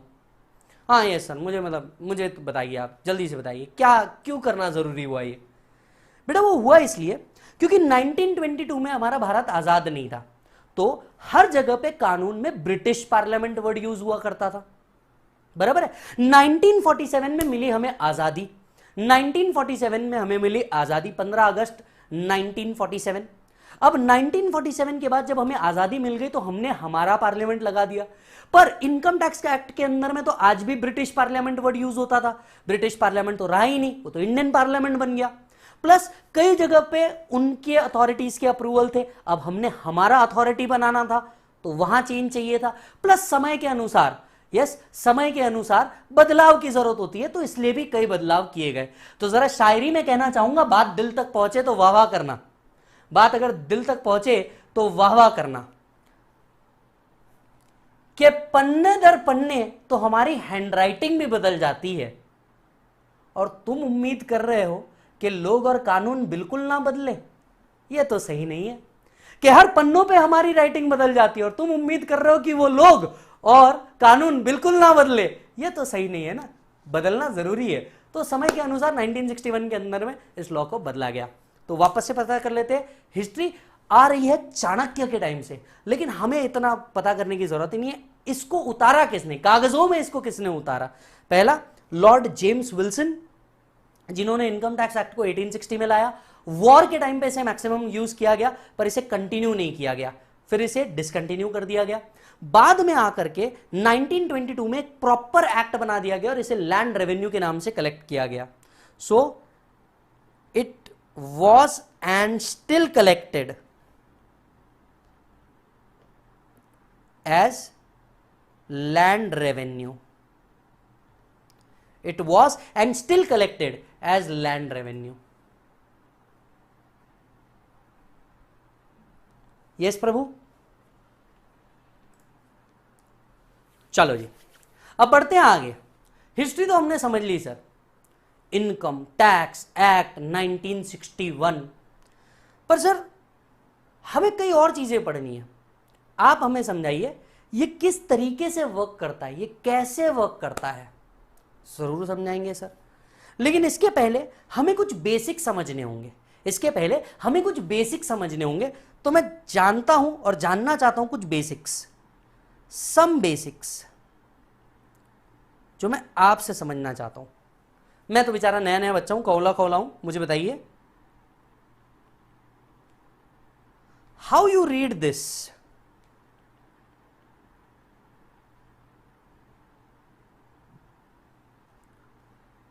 हाउ यू रीड दिस, आप इसे कैसे रीड करेंगे। सो एनीवन, आप में से जितने बच्चे हैं तुरंत अपना हाथ उठाइए, कंप्यूटर के कीबोर्ड पे मारिए और बताइए इसको रीड कैसे करते हैं। मैं बड़ा नादान सा बच्चा हूं, मुझे समझता नहीं है इसको कैसे रीड करते हैं। एनीवन, ठीक है, जिसने सही जवाब दिया वो फर्स्ट अटेम्प्ट में पास, मेरी दुआ।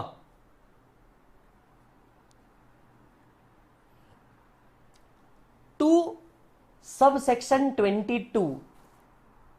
अच्छा, सो समीर कह रहे हैं 2 सबसेक्शन 22, 2 सबसेक्शन अ सबसेक्शन। मस्त विनायक भाई, मस्त। कृष्णा कह रहे हैं section 2 subsection 22 clause A sub clause C, और यहां पे कृष्णा मोहन ने एकदम सही जवाब दिया है। यहां पे कृष्णा मोहन ने सबसे सही जवाब दिया हुआ है, निशांत ने भी एकदम सही जवाब दिया है, मुकेश ने सही जवाब दिया है, मालिक, अमित, पूर्वा, दीप्ति, साक्षी, सभी जन ने बहुत सही जवाब दिया। और जी हां, कई बच्चे फाउंडेशन के अंदर में लॉ तो पढ़ के आ जाते हैं, लेकिन उन्हें कानून को पढ़ना कैसे ये नहीं पता होता, और यहां पे ये बहुत ब्लंडर हो सकता है, क्योंकि टेक्निकली इनकम टैक्स मतलब एक लॉ है जिसको तुम पढ़ रहे हो, तो यू मस्ट नो कि पढ़ते कैसे, साथ साथ में लिखते जाना। सबसे पहली चीज को हम पढ़ते हैं सेक्शन इन इनकम टैक्स। सबसे पहली चीज को हम पढ़ते हैं सेक्शन। सेक्शन के बाजू में जो आपको ब्रैकेट में मिल जाए हम इसे कहते हैं सब सेक्शन। सब सेक्शन के बाद जो ब्रैकेट मिल जाए हम इसे कहते हैं क्लॉज, और नेक्स्ट ब्रैकेट को हम कहते हैं सब क्लॉज। सेक्शन समझ में आया? साथ साथ में लिखते जाना बेटा, मैं बोलूंगा नहीं, आप साथ साथ में लिखते जाना। कुछ बेसिक्स आज हम लोग डेवलप करेंगे कानून पढ़ने से पहले। अच्छा जी सर, सर मैं क्या कहता हूं,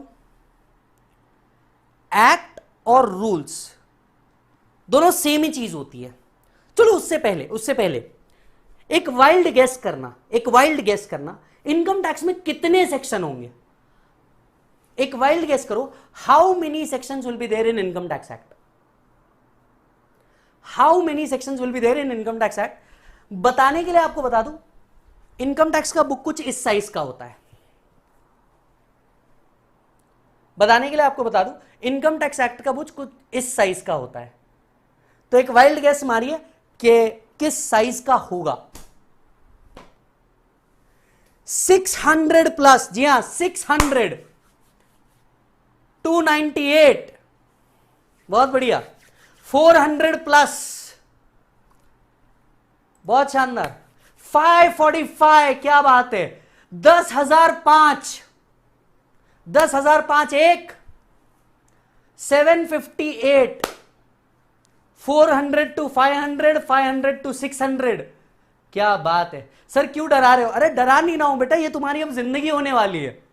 ऐसी छोटी छोटी बुक्स तुमको अब बहुत आराम से लग जाएगी। चलिए, बहुत बढ़िया, सबने वाइल्ड गेस किया, मुझे अच्छा लगा। ध्यान से सुनना, income tax act 1961 contains 298 sections. हालांकि ये सिर्फ कहने के लिए 298 सेक्शंस है मेरे भाई, प्रिसाइजली देयर आर 758 सेक्शंस। एक दिन मैं खुद इस सब्जेक्ट से परेशान होकर के बुक लेकर के बैठा। जब मैं बुक लेकर के बैठा तो मैंने एक एक सेक्शन काउंट किया। साहब ये लोग तो तुम्हें बना रहे हैं, मेरी बात सुनना, ये लोग तुम्हें बना रहे हैं। सर कैसे बना रहे हैं? अरे बहुत तगड़े लेवल पे बना रहे हैं भाई तुमको। 298 सिर्फ कहते हैं, पर बाद में क्या होगा पता है? ये सेक्शन 80 को सिर्फ सेक्शन 80 काउंट करेंगे। 80A, 80B, 80 seat, CCD, CCC, D, double D, DDB, ऐसी लंबी लिस्ट लगा देते। नंबरिंग में तो ये सिर्फ 80 काउंट होता है, पर वो सारे सेक्शन अलग है। तुम आगे जाओगे तो तुम्हें समझ आएगा। Yes, so technically there are 298 section. अगर आपको एमसीक्यू, ये क्वेश्चन बढ़ाओ के एमसीक्यू बनेगा, बोलो ये क्वेश्चन बढ़ाओ के क्या बनेगा? एमसीक्यू बनेगा। सो देयर आर 298 सेक्शन, अगर कभी आ जाता है 298 सेक्शन। हालांकि रियल लाइफ में there are 758 section more precisely. अच्छा सर क्या पूरे 298 सेक्शन पढ़ने हमको? ना मुन्ना ना, फाइनल में भी डायरेक्ट टैक्स है बेटा, फाइनल में भी मेरे से मुलाकात होगी। तुम मेरे से यही नहीं, फाइनल में 200 मार्क के लिए मिलोगे, international tax plus direct tax 200 mark के लिए फिर मेरे से मिलोगे।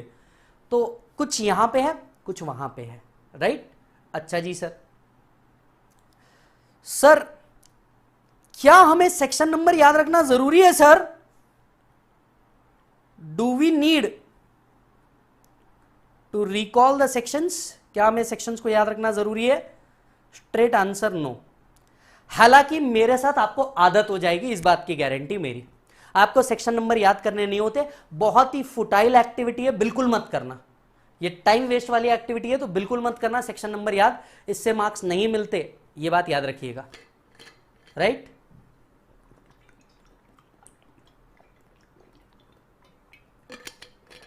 अच्छा जी, आगे बढ़ते हैं।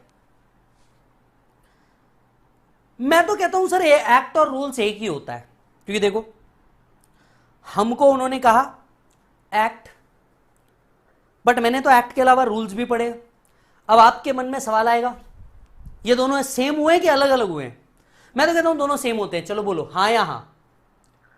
मैं कहता हूं एक्ट और रूल सेम होते हैं, बोलो हाँ। एक्ट और रूल्स दोनों सेम होते हैं, बोलो हाँ।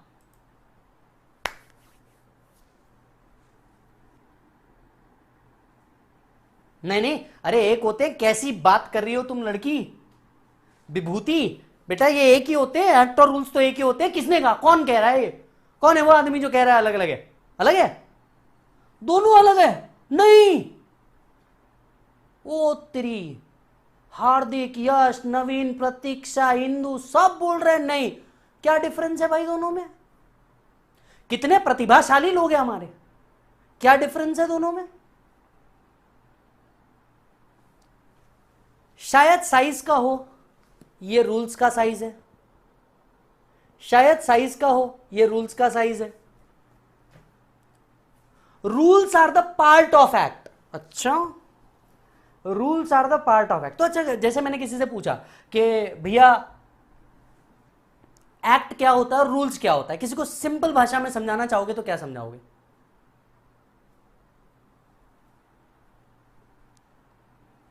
एक्ट ब्रॉडर टर्म है और रूल्स थिनर टर्म है। अच्छा जी,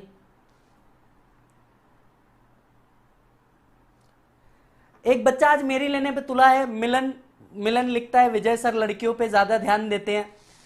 मेरे भाई, जो तू है वो मैं नहीं हूं, तो मैं अपोजिट पे देता हूं। मत खींच मेरे भाई, मैं तू पहले मेरा हिस्ट्री पता करके आ रहे, उसके बाद मेरी लेना चालू कर। मैंने तेरी लेना चालू कर दी और तकलीफ है। चल इधर आ, धंधे पे ध्यान दे। ये बात बोली आकाश ने, हबीब ने भी बहुत बढ़िया बात बोली। बेटा एक्ट और रूल्स के अंदर में फर्क क्या है? Act contain provisions of law.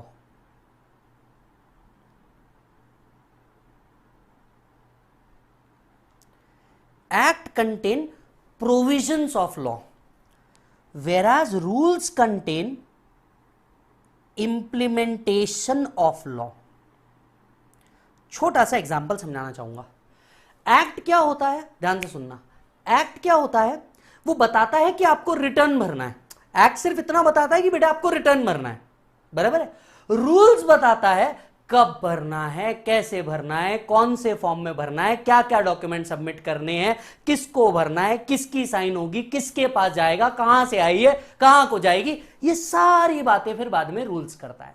मतलब एक्ट बताता है what are the provisions of law, rules बताता है what are the implementation of law. Law बन गया, इसको इंप्लीमेंट कैसे करेंगे, ये रूल्स बताता है। यस, ये कौन बताता है बेटा? रूल्स बताता है।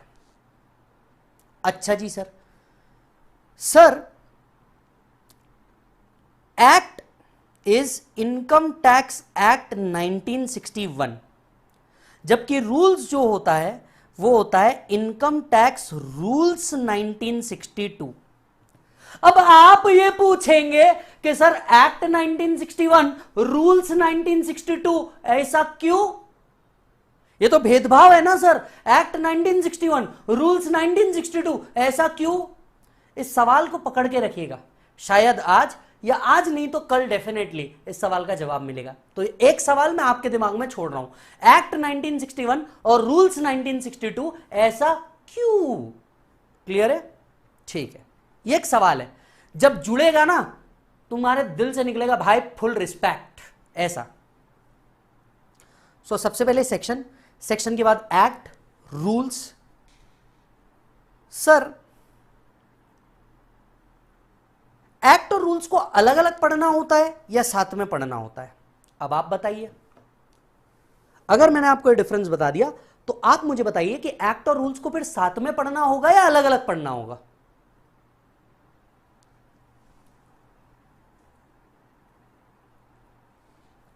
साथ में पढ़ें या अलग अलग पढ़ें? ऑब्वियस सी बात है, आपको दोनों की क्या करनी पड़ेगी? कंबाइंड रीडिंग करनी पड़ेगी, क्योंकि सिर्फ लॉ पढ़ के नहीं चलेगा, लॉ को इंप्लीमेंट कैसे करना है वो भी साथ में पढ़ना पड़ेगा। तो आपको सिर्फ अगर ये लग रहा है कि आपको इनकम टैक्स एक्ट पढ़ना है तो मेरे भाई, मेरे दोस्त, मेरे यार, ये गलत है। तुझे रूल्स भी साथ साथ में पढ़ने हैं। अच्छा जी sir, sir what is notification? कभी सुना है ये शब्द? कभी ये शब्द सुना है नोटिफिकेशन? अच्छा मैं क्या बोल रहा हूं, फॉर दैट मैटर एक और चीज डिस्कस कर लेते हैं, सर्कुलर। जिस भी बच्चे को इस बारे में जो भी इंफॉर्मेशन हो प्लीज बताएं।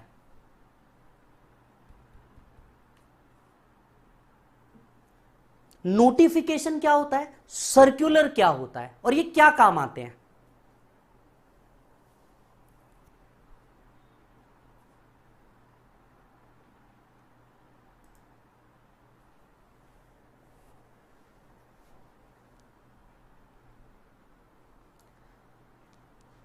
बोलो जल्दी, सर्कुलर क्या काम आते हैं, नोटिफिकेशन क्या होता है? इन दोनों को समझाने के लिए मैं आपको लॉ की एक मशीनरी समझाता हूं। इन दोनों चीजों को समझाने के लिए मैं लॉ की एक मशीनरी समझाता हूं, जिसको आप लिखेंगे नहीं अभी, उसको लिखने के लिए मैं आपको टाइम दूंगा, अभी नहीं लिखना। सबसे पहले समझते हैं हाउ लॉ वर्क्स।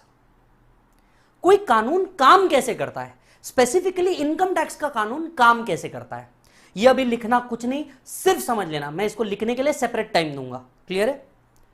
देखो, एक होते हैं लॉ बनाने वाले, दैट इज लॉ मेकर। दूसरे होते हैं इस लॉ को इंप्लीमेंट करने वाले, मतलब लॉ इंप्लीमेंटर।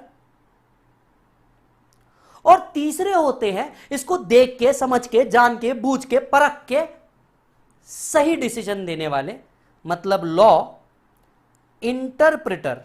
कुछ भी मत लिखना सेट, कुछ भी मत लिखना। लॉ कैसे मैकेनिज्म पे वर्क करता है इसको देखते हैं। आखिर कानून बनता है तो बनता कैसे है? यस, क्योंकि अपना मोटो क्लियर है बेटा, पढ़ो तो हद कर दो वरना प्रोग्राम ही रद्द कर दो। जाएंगे तो बड़े डीप में जाएंगे, एक एक तार बाहर खींच के लेके आएंगे। कानून काम कैसे करता है, इससे पहले यह समझना है कि कानून के 3 विंग है। जैसे हमारे शेर के 3 चेहरे बनाए जाते हैं, जब भी आप देखते हो अशोक स्तंभ पे, तो 3 वर्क होता है। एक वो जो कानून बनाते हैं, एक जो उस कानून को इंप्लीमेंट करते हैं, तीसरे जो उस कानून को इंटरप्रेट करते हैं। एक एक को समझते हैं। आपको क्या लगता है भारत में कानून कौन बनाता है? चलिए कोई नया लॉ बनाना है, कोई नया लॉ बनाना है, लॉ बनाता कौन है? लॉ बनाता कौन है? दर्शन सर बनाते होंगे। अबे दर्शन सर पढ़ाते हैं, कानून कौन बनाता है? Who makes law in India? Legislature. अरे नालायक लड़के, जो कानून बनता है उसको लेजिस्लेचर बोलते।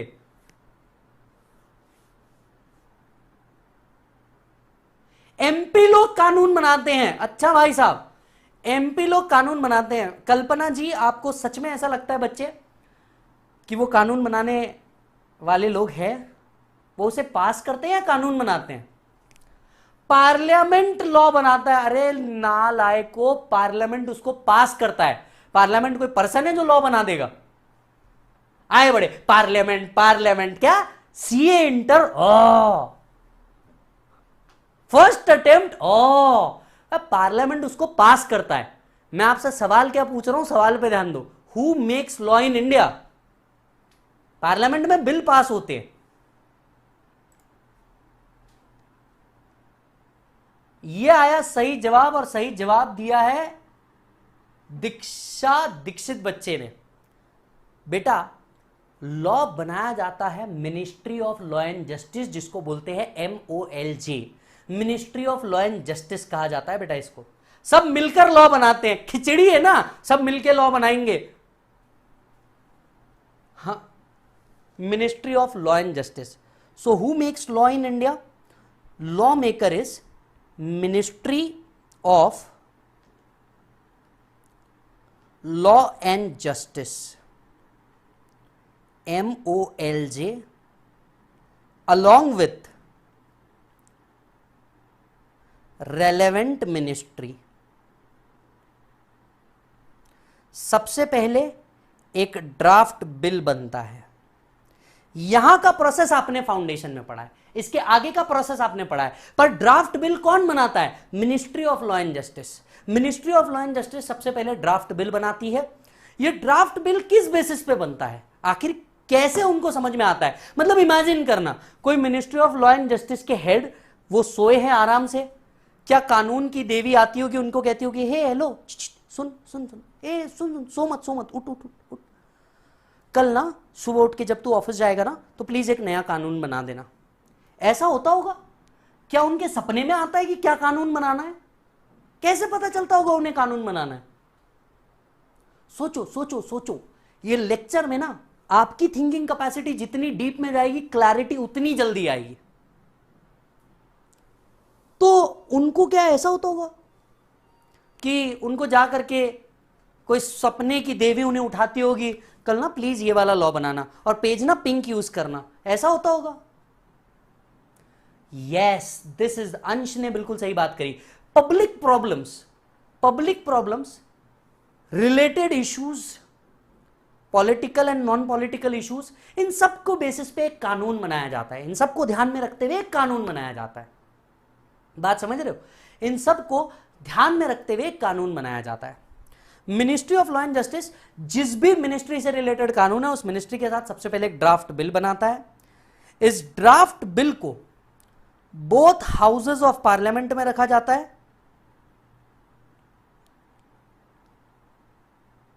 लोकसभा राज्यसभा में रखा जाता है। जब ये दोनों हाउसेस से पास हो जाता है, इसके बाद ये जाता है प्रेसिडेंट असेंट, प्रेसिडेंट सर की मंजूरी मिलती है, एंड द मूवमेंट इसको प्रेसिडेंट सर की मंजूरी मिल गई, ये कानून बन गया। तो सबसे पहले जाता है ड्राफ्ट बिल। अच्छा, ड्राफ्ट बिल से रिलेटेड कुछ और बातें बता दूं। आज जब भी कोई नया कानून बनता है तो इनफैक्ट इसकी एक कॉपी हर मिनिस्ट्री को जाती है, institute of chartered accountant, company secretary and CMA को जाती है, उनके व्यूज लिए जाते हैं, बेस्ट कंपनीज के एक्सपर्ट्स के पास भेजा जाता है, उनके व्यूज लिए जाते हैं, और इन सारे व्यूज को कंबाइन करके एक ड्राफ्ट बिल बनता है। क्योंकि जब ये राज्यसभा और लोकसभा में जाता है तो ये अपनी फाइनलिटी को अचीव कर चुका होता है, इट्स जस्ट दैट की वोटिंग लेकर के इसको पास करना है। यस, तो उसके पहले ही ड्राफ्ट बिल में ये सारी चीजें हो चुकी होती है, उसके पहले ही ड्राफ्ट बिल में ये सारी चीजें हो चुकी होती है। So this is how law maker makes a law. Law maker ने लॉ मेक कर दिया, अब इस लॉ को इंप्लीमेंट करना पड़ेगा। इस लॉ को क्या करना पड़ेगा? इंप्लीमेंट करना पड़ेगा। So a dedicated body is entrusted to implement the law.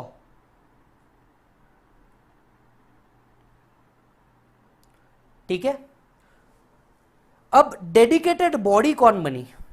Dedicated body बनी मिनिस्ट्री ऑफ रेवेन्यू,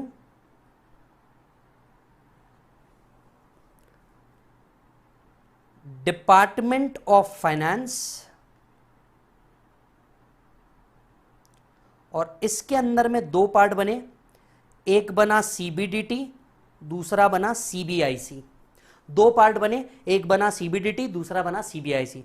सो ये लॉ इंप्लीमेंटर के थ्रू किस तरह से वर्क करता है? Ministry of revenue, department of finance, department of finance के अंदर में दो पार्ट बने, सीबीडीटी, सीबीआईसी। सीबीडीटी का मतलब होता है बेटा central board of direct taxes. So direct taxes से रिलेटेड जितने भी मैटर होते हैं ये सब सीबीडीटी हैंडल करता है। ये बड़ा होके एमसीक्यू बनेगा, ये बड़ा होकर एमसीक्यू बनेगा कि डायरेक्ट टैक्सेस से रिलेटेड जितने भी मैटर होते हैं उसको इंप्लीमेंट करना, उसके लिए लॉ निकालना, उसके लिए फॉर्म्स निकालना, उसके लिए प्रोसीजर निकालना, सब कुछ अब सीबीडीटी करता है when it comes to direct tax. When it comes to CBIC, central board for indirect taxes and customs, central board for indirect taxes and custom, CBIC. Yes, indirect taxes पूरा CBIC handle करता है।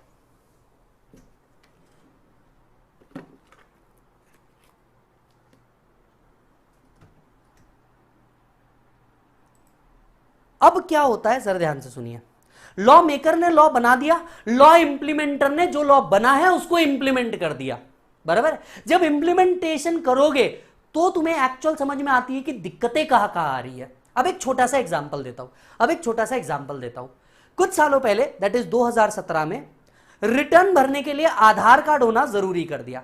मतलब अगर आपको return भरना है तो आपको आधार होना जरूरी है। खैर over the period of time उसे आधार और पैन कर दिया गया, पर पहले आधार रखा गया था। अब प्रॉब्लम कहां आई जरा समझिएगा, नॉन रेसिडेंट भी इंडिया से इनकम कमाता है, he is also liable to tax in India. अब वो आए, वो बोले मैं तो रिटर्न नहीं भर रहा हूं। डिपार्टमेंट बोला क्यों नहीं भर रहे हो, कैसी बातें कर रहे हो, तुमने इनकम कमाई है, तुम्हें रिटर्न भरना पड़ेगा। नॉन रेसिडेंट, हुजूर माय बाप आप गलत कर रहे हैं, आपने अपने कानून के अंदर में लिखा है हमें आधार होना चाहिए, बट आपकी सरकार हमें आधार नहीं देती, वी आर नॉन रेसिडेंट्स। ओ तेरी, ये तो गड़बड़ हो गई, क्योंकि लॉ मेकर ने तो अच्छे से सोचा कि मैं हर आदमी को आधार के साथ लिंक कर दूं, लेकिन वो ये सोचना भूल गया कि नॉन रेसिडेंट के केस में तो आधार हम देते ही नहीं। जब नॉन रेसिडेंट्स के केस में आप आधार देते ही नहीं तो वो क्या करेगा फिर। मतलब लॉ मेकर ने लॉ बनाया, लेकिन लॉ इंप्लीमेंटर ने जब उसको इंप्लीमेंट करने गया तब उसको पता चला टेक्निकल डिफिकल्टी क्या है। और यहां जो डिफिकल्टी आती है, if difficulty arise first they solve it. अगर कोई ऐसी चीज है जो उन्हीं से सॉल्व हो जाती है तो सबसे पहले वो कर देते हैं, और एल्स कम्युनिकेट टू मिनिस्ट्री, या फिर मिनिस्ट्री को कम्युनिकेट किया जाता है कि भैया ये चैलेंजेस आ रहे हैं, कानून को बदलो, ये चैलेंजेस आ रहे हैं, कानून को बदलो। यहां तक के सभी को समझ में आ रहा है, यहां तक के मालिक सभी को समझ में आ रहा है बहुत अच्छे से। चलो, सो लॉ मेकर ने लॉ बनाया, लॉ इंप्लीमेंटर ने इंप्लीमेंट किया, अच्छे से इंप्लीमेंट हुआ, कोई बात नहीं। कहीं टेक्निकल डिफिकल्टी आई, कुछ चीजें वो खुद सुधार लेंगे पहले बेसिस पे जितने उनसे हो सकती है, जो नहीं हुई उनको मिनिस्ट्री को बताना पड़ता है, फिर मिनिस्ट्री उस कानून में चेंजेस लेके आता है। यूं ही 1922 का एक्ट 1961 में नहीं बदल गया, क्योंकि डिफिकल्टी आई। जब हमने चीजें अपने हाथों में ली, वी लर्न, जब हमने चीजें अपने हाथों में ली सो वी लर्न, और हमने इस सीख को इंप्लीमेंट किया। क्लियर है? अच्छा जी सर, कस्टम क्या है? कस्टम एक प्रकार का ड्यूटी है, पता चल जाएगा वो, डोंट वरी। अभी हमने आपको कुछ भी नहीं खोला, अभी सिर्फ वर्ड ओपन कर रहे हैं। अच्छा जी साहब, तो ये तो ठीक है। अब आते हैं आगे। अब क्या होता है, अगर कोई चेंज लेकर के आना है, ध्यान से सुनना। अब जब लॉ हम लोग लेकर के आते हैं, कुछ चीजें हमें ही पता चल गई कि इसमें चेंज की जरूरत है। अब ये चेंज लोगों तक कैसे पहुंचाए, सोच के देखिएगा। अब मान लो जब इंप्लीमेंटर ने इंप्लीमेंट किया तो इंप्लीमेंट करते वक्त उसको पता चला अब मैं कुछ चीजें चेंज कर रहा हूं, मतलब इंप्लीमेंटर खुद कुछ डिफिकल्टीज को रिमूव कर रहा है। अगर उसको कुछ चीजें डिफिकल्टी रिमूव करनी है तो उसे लोगों तक के पहुंचाना है कि भैया हम ये कानून को या इस प्रोसीजर को इस तरह से बदल रहे हैं। So now how you will do that? इतने लोगों को एक साथ कैसे बताए? सर स्नैपचैट अपडेट कर दो, सर रील्स डाल दो, बहुत लोग देख रहे हैं, सर शॉर्ट्स डाल दो, यूट्यूब शॉर्ट्स बहुत देख रहे हैं। गवर्नमेंट है बेटा, है ना, गवर्नमेंट है, तेरी काली काली दो अखियां नहीं है कि एक डाला और काम खत्म हो गया। बात समझो, गवर्नमेंट है, हैज टू वर्क फॉर्मली। तो ऐसे केसेस के लिए क्या निकाला गया है? नोटिफिकेशन। ऐसी ही चीजों के लिए क्या निकाला गया है? नोटिफिकेशन। जहां पे भी सरकार किसी चीज को चेंज करती है, कम्युनिकेशन ऑफ चेंज, कोई भी बदलाव होता है, यह बदलाव लोगों तक के एक फॉर्मल तरीके से पहुंचाया जाता है, एक फॉर्मल डॉक्यूमेंट से पहुंचाया जाता है, और इस फॉर्मल डॉक्यूमेंट को हम कहते हैं नोटिफिकेशन। इस फॉर्मल डॉक्यूमेंट को हम क्या कहते हैं बेटा? नोटिफिकेशन। सो नोटिफिकेशन क्या होता है? Notification is communication of change.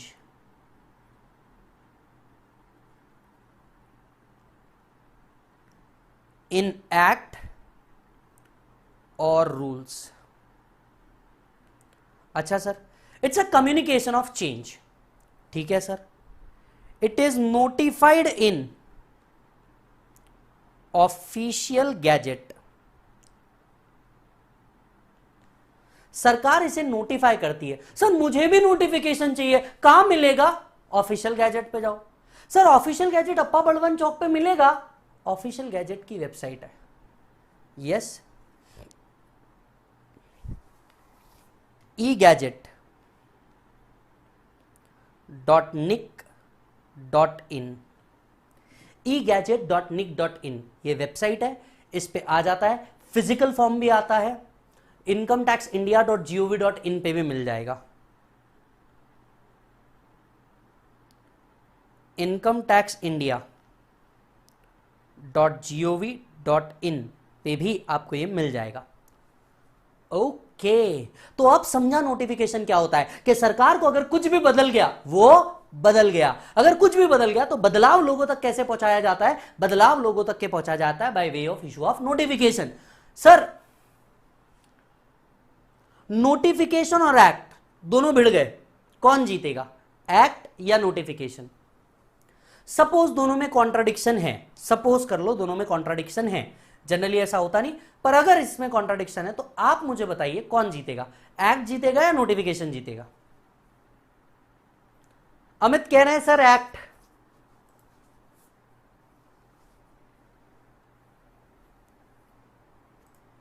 Amit कह रहे हैं sir act.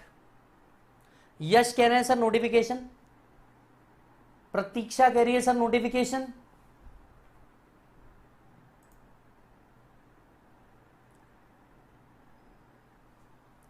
Notification, act, notification. But अगर मैं पोल ले लूं तो सब नोटिफिकेशन कह रहे हैं। And the answer is absolutely correct, notification. Sir क्यों? भैया कुछ बदलाव किए हैं वही अप्लाई करेंगे। नहीं नहीं, तो बदलाव करने की जरूरत ही क्या होती? कुछ बदलाव किए हैं वो बताना है, नहीं तो बदलाव करने की जरूरत ही क्या होती सेठ? बात समझ रहे हो आप? So notification prevail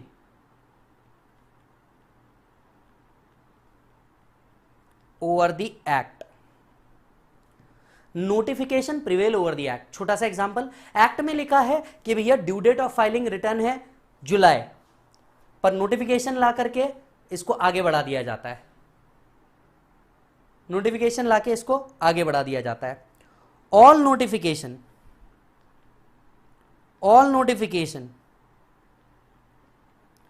6 months before exam are applicable. All notification 6 months before exam are applicable. मतलब अगर आपका मई 22 है तो अक्टूबर 21 तक के जितने नोटिफिकेशन सरकार ने निकाले वो आपको एप्लीकेबल। अगर आपका नवंबर 22 अटेम्प्ट है तो मई 22 तक के जितने नोटिफिकेशन सरकार ने निकाले वो आपके अटेम्प्ट के लिए एप्लीकेबल। सर मतलब हमें एक्ट भी पढ़ना है, हमें रूल्स भी पढ़ने हैं और हमें नोटिफिकेशन भी पढ़ने हैं। मतलब हमें सिर्फ इनकम टैक्स नहीं पढ़ना, एक्ट भी पढ़ना है, रूल्स भी पढ़ने हैं, नोटिफिकेशन भी पढ़ने हैं। समझ में आई बात? सो आपके अटेम्प्ट के पहले 6 months बिफोर द एग्जाम जितने भी नोटिफिकेशन एप्लीकेबल रहेंगे सब आपको लागू होंगे। Yes,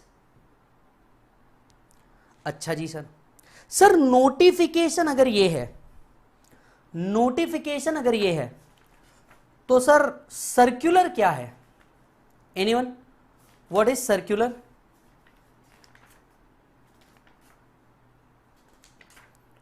anyone, what is circular?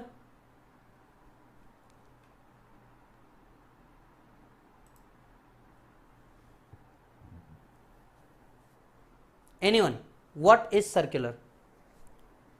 Sir clarification of doubt, clear the doubts. अच्छा,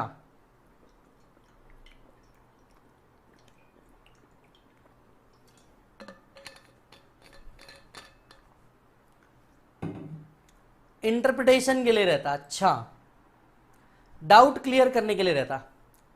नहीं, मेरे को एक थोड़ा जोर से सवाल आया, मेरे को बहुत जोर से सवाल आया है। ये कौन से डाउट है और किसके डाउट है जो क्लियर कर रहे हैं सरकार? ये किसके डाउट क्लियर कर रही है सरकार सर्कुलर लाके? Circular is mandatory for income tax department, ठीक है, ये बात सही है। क्लैरिटी नोटिफिकेशन, अच्छा नोटिफिकेशन में क्लैरिटी के लिए सर्कुलर लाते, तो नोटिफिकेशन ही क्लियर क्यों नहीं लिख देते? मेरे को भाई सवाल आया है, मैं गलत हो सकता हूं। अच्छा, नोटिफिकेशन के डाउट के लिए सर्कुलर आता है, भाई साहब फुल रिस्पेक्ट, क्या नॉलेज लेके आए हो मेरे भाई, चुम्मा एक number. Circular is a notice, अच्छा लॉ इंटरप्रिटर के डाउट क्लियर करने के लिए लेके आते हैं, अच्छा एक्ट के क्लैरिफिकेशन के लिए लेके आते हैं, अच्छा जो नोटिफिकेशन निकाला उसके डाउट क्लियर करने के लिए होता है। इतना कैसे गलत हो सकते हो बे तुम सब, इतना कैसे गलत हो सकते हो? वो तो अच्छा हुआ मैंने बेसिक से चालू कर दिया, नहीं तो इस जन्म में तुम क्या के क्या ही लिख के आते। सुनो इधर आओ, इधर आओ, ये इस कंसेप्ट पे वापस आओ, इस कंसेप्ट पे वापस आओ। लॉ मेकर ने लॉ बना दिया, इधर सुन, ओ चम्मी कपूर इधर, लॉ मेकर ने लॉ बना दिया, लॉ इंप्लीमेंटर ने लॉ इंप्लीमेंट कर दिया। अब जरा सोच के देखियो भाई, जरा सोच के देखियो मेरे भाई, इधर इमेजिन करो मुंबई, दिल्ली, कोलकाता, चेन्नई, ले, ठीक है, और इन सब के हार्ट में पुणे। इमेजिन करना, लॉ मेकर ने लॉ बना दिया, लॉ मेकर ने लॉ बना दिया। अब मुंबई में जो एओ बैठा है, असेसिंग ऑफिसर बैठा है, डिपार्टमेंट का ऑफिसर बैठा है, और दिल्ली में जो ऑफिसर बैठा है, जरूरी है ये दोनों एक ही चीज सोचे कानून के ऊपर? अलग अलग भी तो सोच सकते हैं ना। अब देखो मैं आपको बताता हूं, मतलब आपके लेवल पे उतर के बताता हूं कि जब चार दोस्त खड़े हो और वहीं से खूबसूरत बेहद उम्दा लड़की, वैसे हर लड़की खूबसूरत है, आ रही है, तो कोई उसमें अपनी भाभी देखता है, कोई उसमें अपनी दिलरुबा देखता है, किसी को उसमें अपनी बहन याद आती है। इंटरप्रिटेशन सबके अलग हो सकते हैं ना मेरे भाई, इंटरप्रिटेशन सबके अलग हो सकते हैं। अब मैं आपको एक छोटा सा एग्जांपल देता हूं, चलिए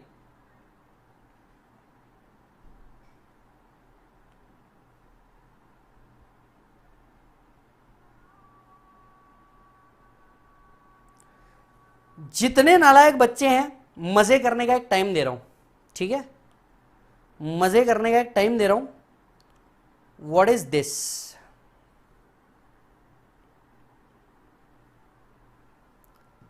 व्हाट इज दिस? इसमें क्या है, क्या है ये? इंटरप्रीट करो जरा।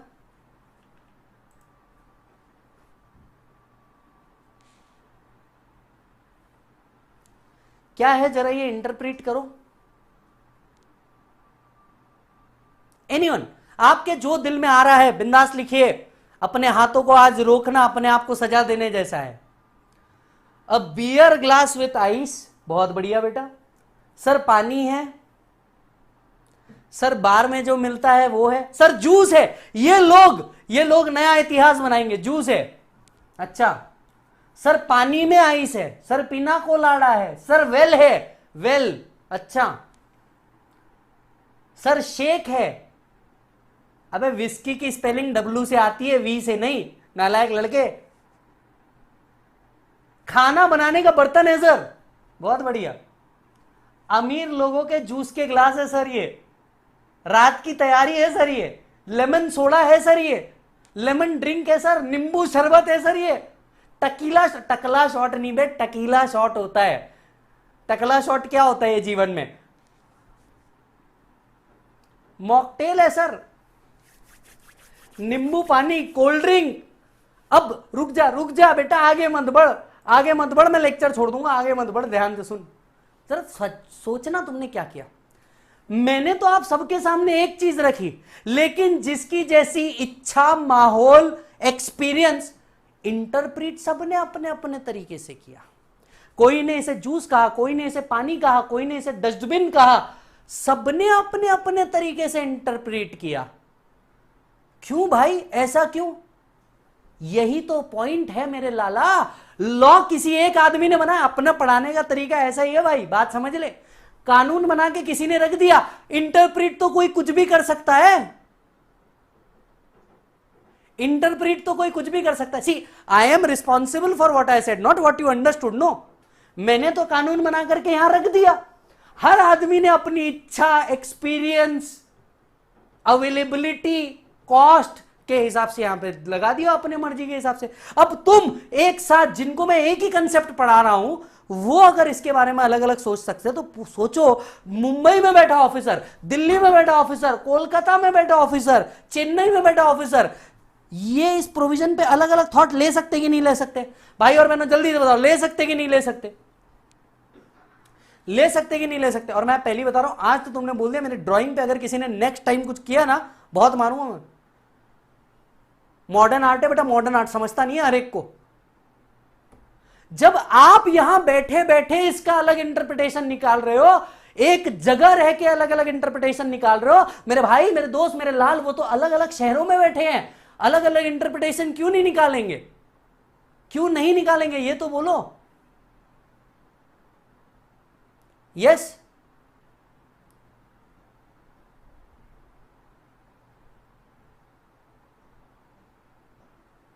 इमेजिन एक लड़का और लड़की चैट कर रही है। यहां से बॉय, मेरे बाबू ने थाना थाया, थाना थाया की स्पेलिंग क्या होती है भाई? थाना थाया, ठीक है। इतने में बॉय लिखता, मैं आज रात आऊं, और गर्ल ने सिर्फ यस लिखा। समझ रहे हो किस लेवल की इंटरप्रिटेशनल दिक्कत आ सकती है? बात समझ रहे हो तुम कि किस लेवल की इंटरप्रिटेशनल दिक्कत है यहां पे? मेरे बाबू ने थाना थाया और मैं आज रात में आ जाऊं, गर्ल ने सिर्फ लिख दिया यस। अब आप क्या समझोगे बताओ? कितना इंटरप्रिटेशन ब्लंडर है वहां पे। अब मेरे जैसा कोई सीधा साधा बच्चा वहां पहुंच गया, कितनी तकलीफ है आप बताओ? समझ रहे हो आप बात को? मेरे जैसा कोई भोला भाला सीधा साधा लड़का वहां पहुंच गया, कितनी दिक्कत है।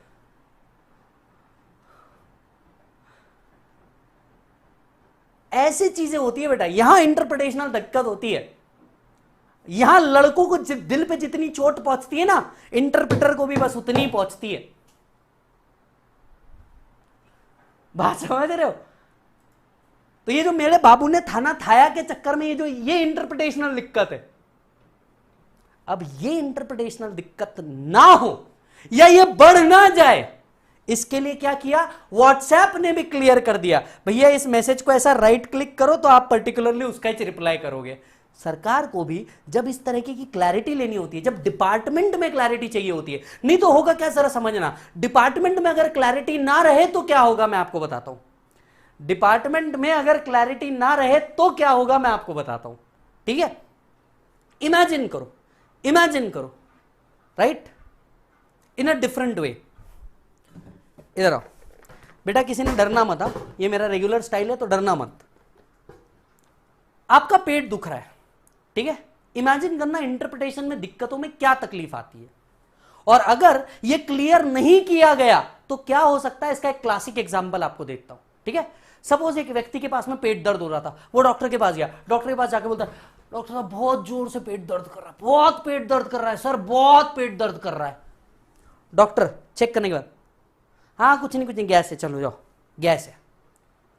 वो दूसरे डॉक्टर के पास गया, सेकंड ओपिनियन के लिए वो दूसरे डॉक्टर के पास गया। दूसरे डॉक्टर के पास जाकर के, तो बहुत जोर से दर्द है सर, बहुत जोर से दर्द है सर, बहुत दर्द है सर। उसने बोला, ओहो ये तो एसिडिटी हो गई है, गैस नहीं है ये एसिडिटी है। मैं दवाई दे रहा हूं, ले लेना, ठीक हो जाएगा। वो तीसरे डॉक्टर के पास गया। तीसरे डॉक्टर बोला, सर बहुत जोर से दर्द है सर, बहुत जोर से दर्द है सर, नहीं हो सकता सर, बहुत दर्द है सर। उसने बोला, ओहो तुम्हारे तो पेट की हड्डी टूट गई है, ऑपरेशन करना पड़ेगा। वो चौथे डॉक्टर के पास गया, सर बहुत दर्द है सर, बहुत दर्द है sir. Doctor, my friend, I am extremely sorry, तुम्हें वो हो गया जो नहीं होना था, एक्सट्रीमली सॉरी। आदमी का ना भरोसा उड़ जाएगा अगर 4 लोग उसको अलग अलग बातें कहने लग गए ना बेटा, इंसानियत से ना उसका भरोसा उड़ जाएगा। और आप तो कानून की बात कर रहे हैं, खुद कानून 4 अलग अलग बातें कर सकता है?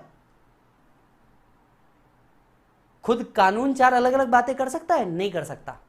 तो डिपार्टमेंट के अंदर में क्लैरिटी रहे, क्योंकि लेट से मुंबई वाला बोलता है कि एक पर्टिकुलर एक्सपेंडिचर अलाउ है, दिल्ली वाला बोलता है ये एक्सपेंडिचर अलाउ नहीं है, कोलकाता वाला बोलता है अलाउ है, चेन्नई वाला कुछ बोलता ही नहीं। तो यहां पे एक राइट पिक्चर नहीं जाएगा, लोगों का भरोसा उड़ जाएगा डिपार्टमेंट से, लोगों का भरोसा उड़ जाएगा डिपार्टमेंट से। और इस चीज के लिए क्या लेके आते हैं बेटा? सर्कुलर लेकर के आते हैं। What is circular? Circular is clarification of doubt. No doubt it is a clarification of doubt. It is internal to department. It is issued by CBDT. It is mandatory on department, not mandatory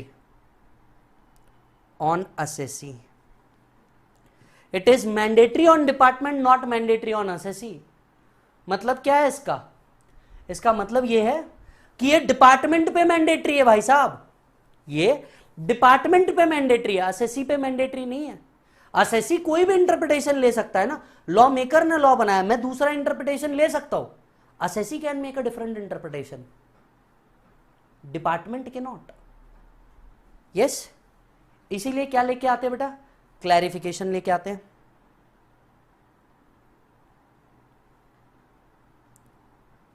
all circular 6 months before the exam are relevant. All circular 6 months before the exam are relevant.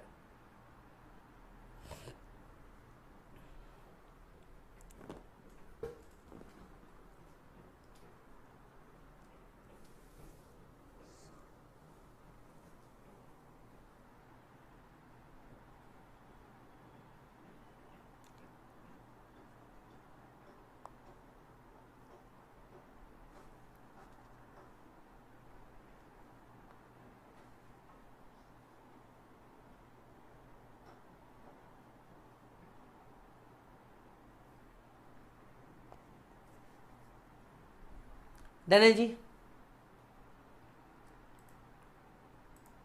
Clear? कितने word पढ़े भाई साहब हमने? कितने word पढ़े हैं? कितने पढ़े? ध्यान से सुनिए। पहला, आज हम लोगों ने सेक्शन क्या होता है, एक्ट क्या होता है, रूल्स क्या होते हैं, नोटिफिकेशन क्या होता है, सर्कुलर क्या होता है, सारी चीजें पढ़ी। डन? ध्यान से सुनिएगा। अब आते हैं इस पे, ये वाला पार्ट आप लिखो, पहले ये वाला पार्ट अब लिखो,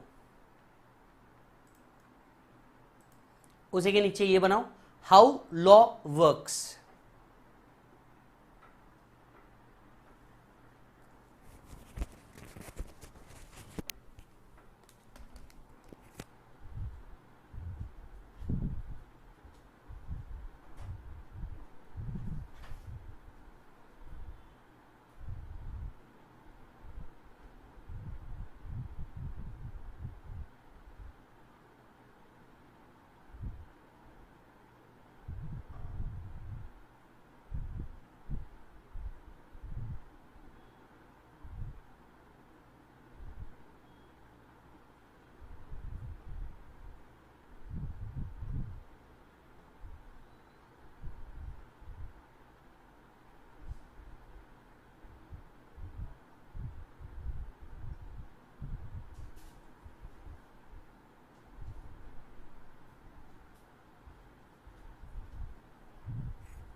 एवरीबडी डन?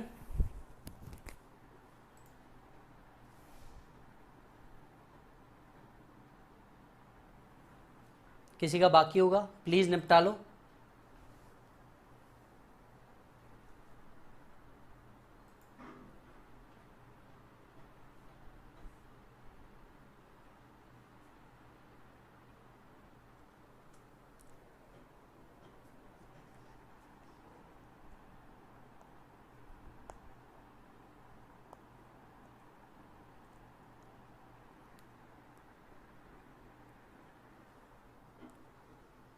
बाकी लोग जितने आपके सवाल है जितने भी है डाल दो। कॉन्सेप्ट वाइज आज हम यहीं पे पढ़ेंगे, ब्रेक लेंगे।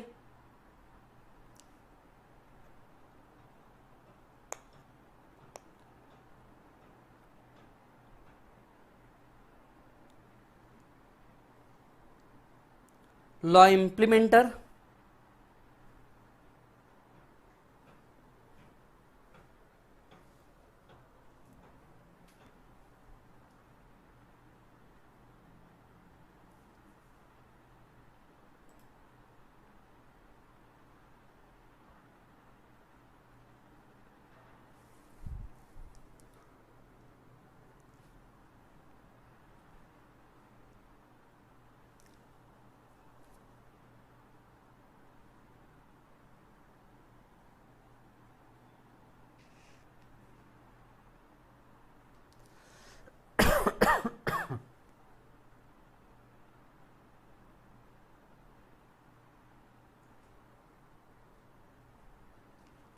डन है?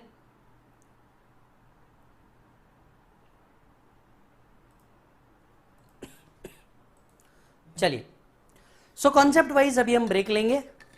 आते हैं कुछ सवालों के जवाब जो आज उठे हैं बच्चों को। पहला सवाल, सर सीबीडीटी सर्कुलर इशू करती है क्या? नहीं, सीबीआईसी भी इशू करती है। डायरेक्ट टैक्स से रिलेटेड सर्कुलर सीबीडीटी देती है, इनडायरेक्ट टैक्स से रिलेटेड सर्कुलर सीबीआईसी देती है। दूसरा सवाल, सर ये सीबीडीटी क्या होता है? Central board of direct taxes. Sir ये क्या करता है? ये आज का टॉपिक नहीं है, हमारे परसों का टॉपिक है, तो ये आज शांत रखिए, सिर्फ नाम समझ लीजिए। आएगा सब कुछ, 8 दिन में आपको पूरा घूम के आना पड़ेगा मेरे साथ वापस, ठीक है? अच्छा सर डिपार्टमेंट के लिए मैंडेटरी है, मतलब क्या? अगर डिपार्टमेंट सर्कुलर इशू करता है तो income tax department has to mandatorily follow that circular. लेकिन ये सर्कुलर असेसी फॉलो करे ये जरूरी नहीं है। सर्कुलर की अगर मैं सिर्फ बात करूं तो डिपार्टमेंट को उसे फॉलो करना ही होगा। असेसी उसे तभी फॉलो करेगा जब उसके बेनिफिट में होगा, नहीं होगा उसके बेनिफिट में वो फॉलो ही नहीं करेगा। सर पार्टनरशिप के पास सेपरेट लीगल एंटिटी नहीं होता तो इसके पीछे क्या लॉजिक है? बेटा इसके पीछे का लॉजिक रीजन है पार्टनरशिप एक्ट 1932। हालांकि इसका डिटेल एक्सप्लेनेशन आपको आपके लॉ टीचर दे पाएंगे, मैं भी दर्शन सर से पूछना वो दे पाएंगे। सर 8 दिन के बाद जीएसटी कहां पे होगा? विशाल सर आपको बता देंगे, 6:30 बजे विशाल सर का लेक्चर है तो आप वो देख लेना। सर रेगुलर मैच में भी ऐसे ही राइटिंग टाइम मिलेगा ना? ऑब्वियसली ये एज गुड एज मैं रेगुलर बैच ही पढ़ा रहा हूं और ये जो लेक्चर रहेंगे यही as it is pen drive Google drive में भी आएंगे। Any other doubt?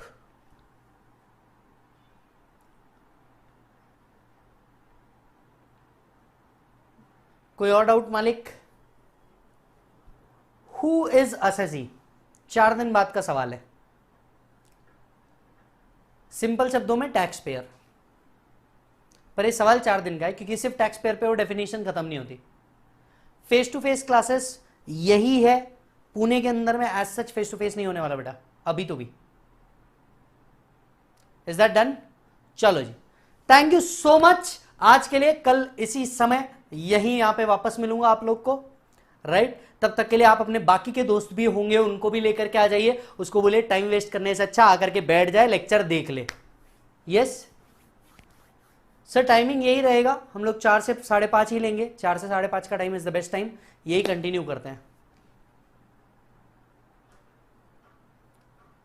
डन मालिक? Thank you so much, bye bye, take care, bye बोलो बच्चों।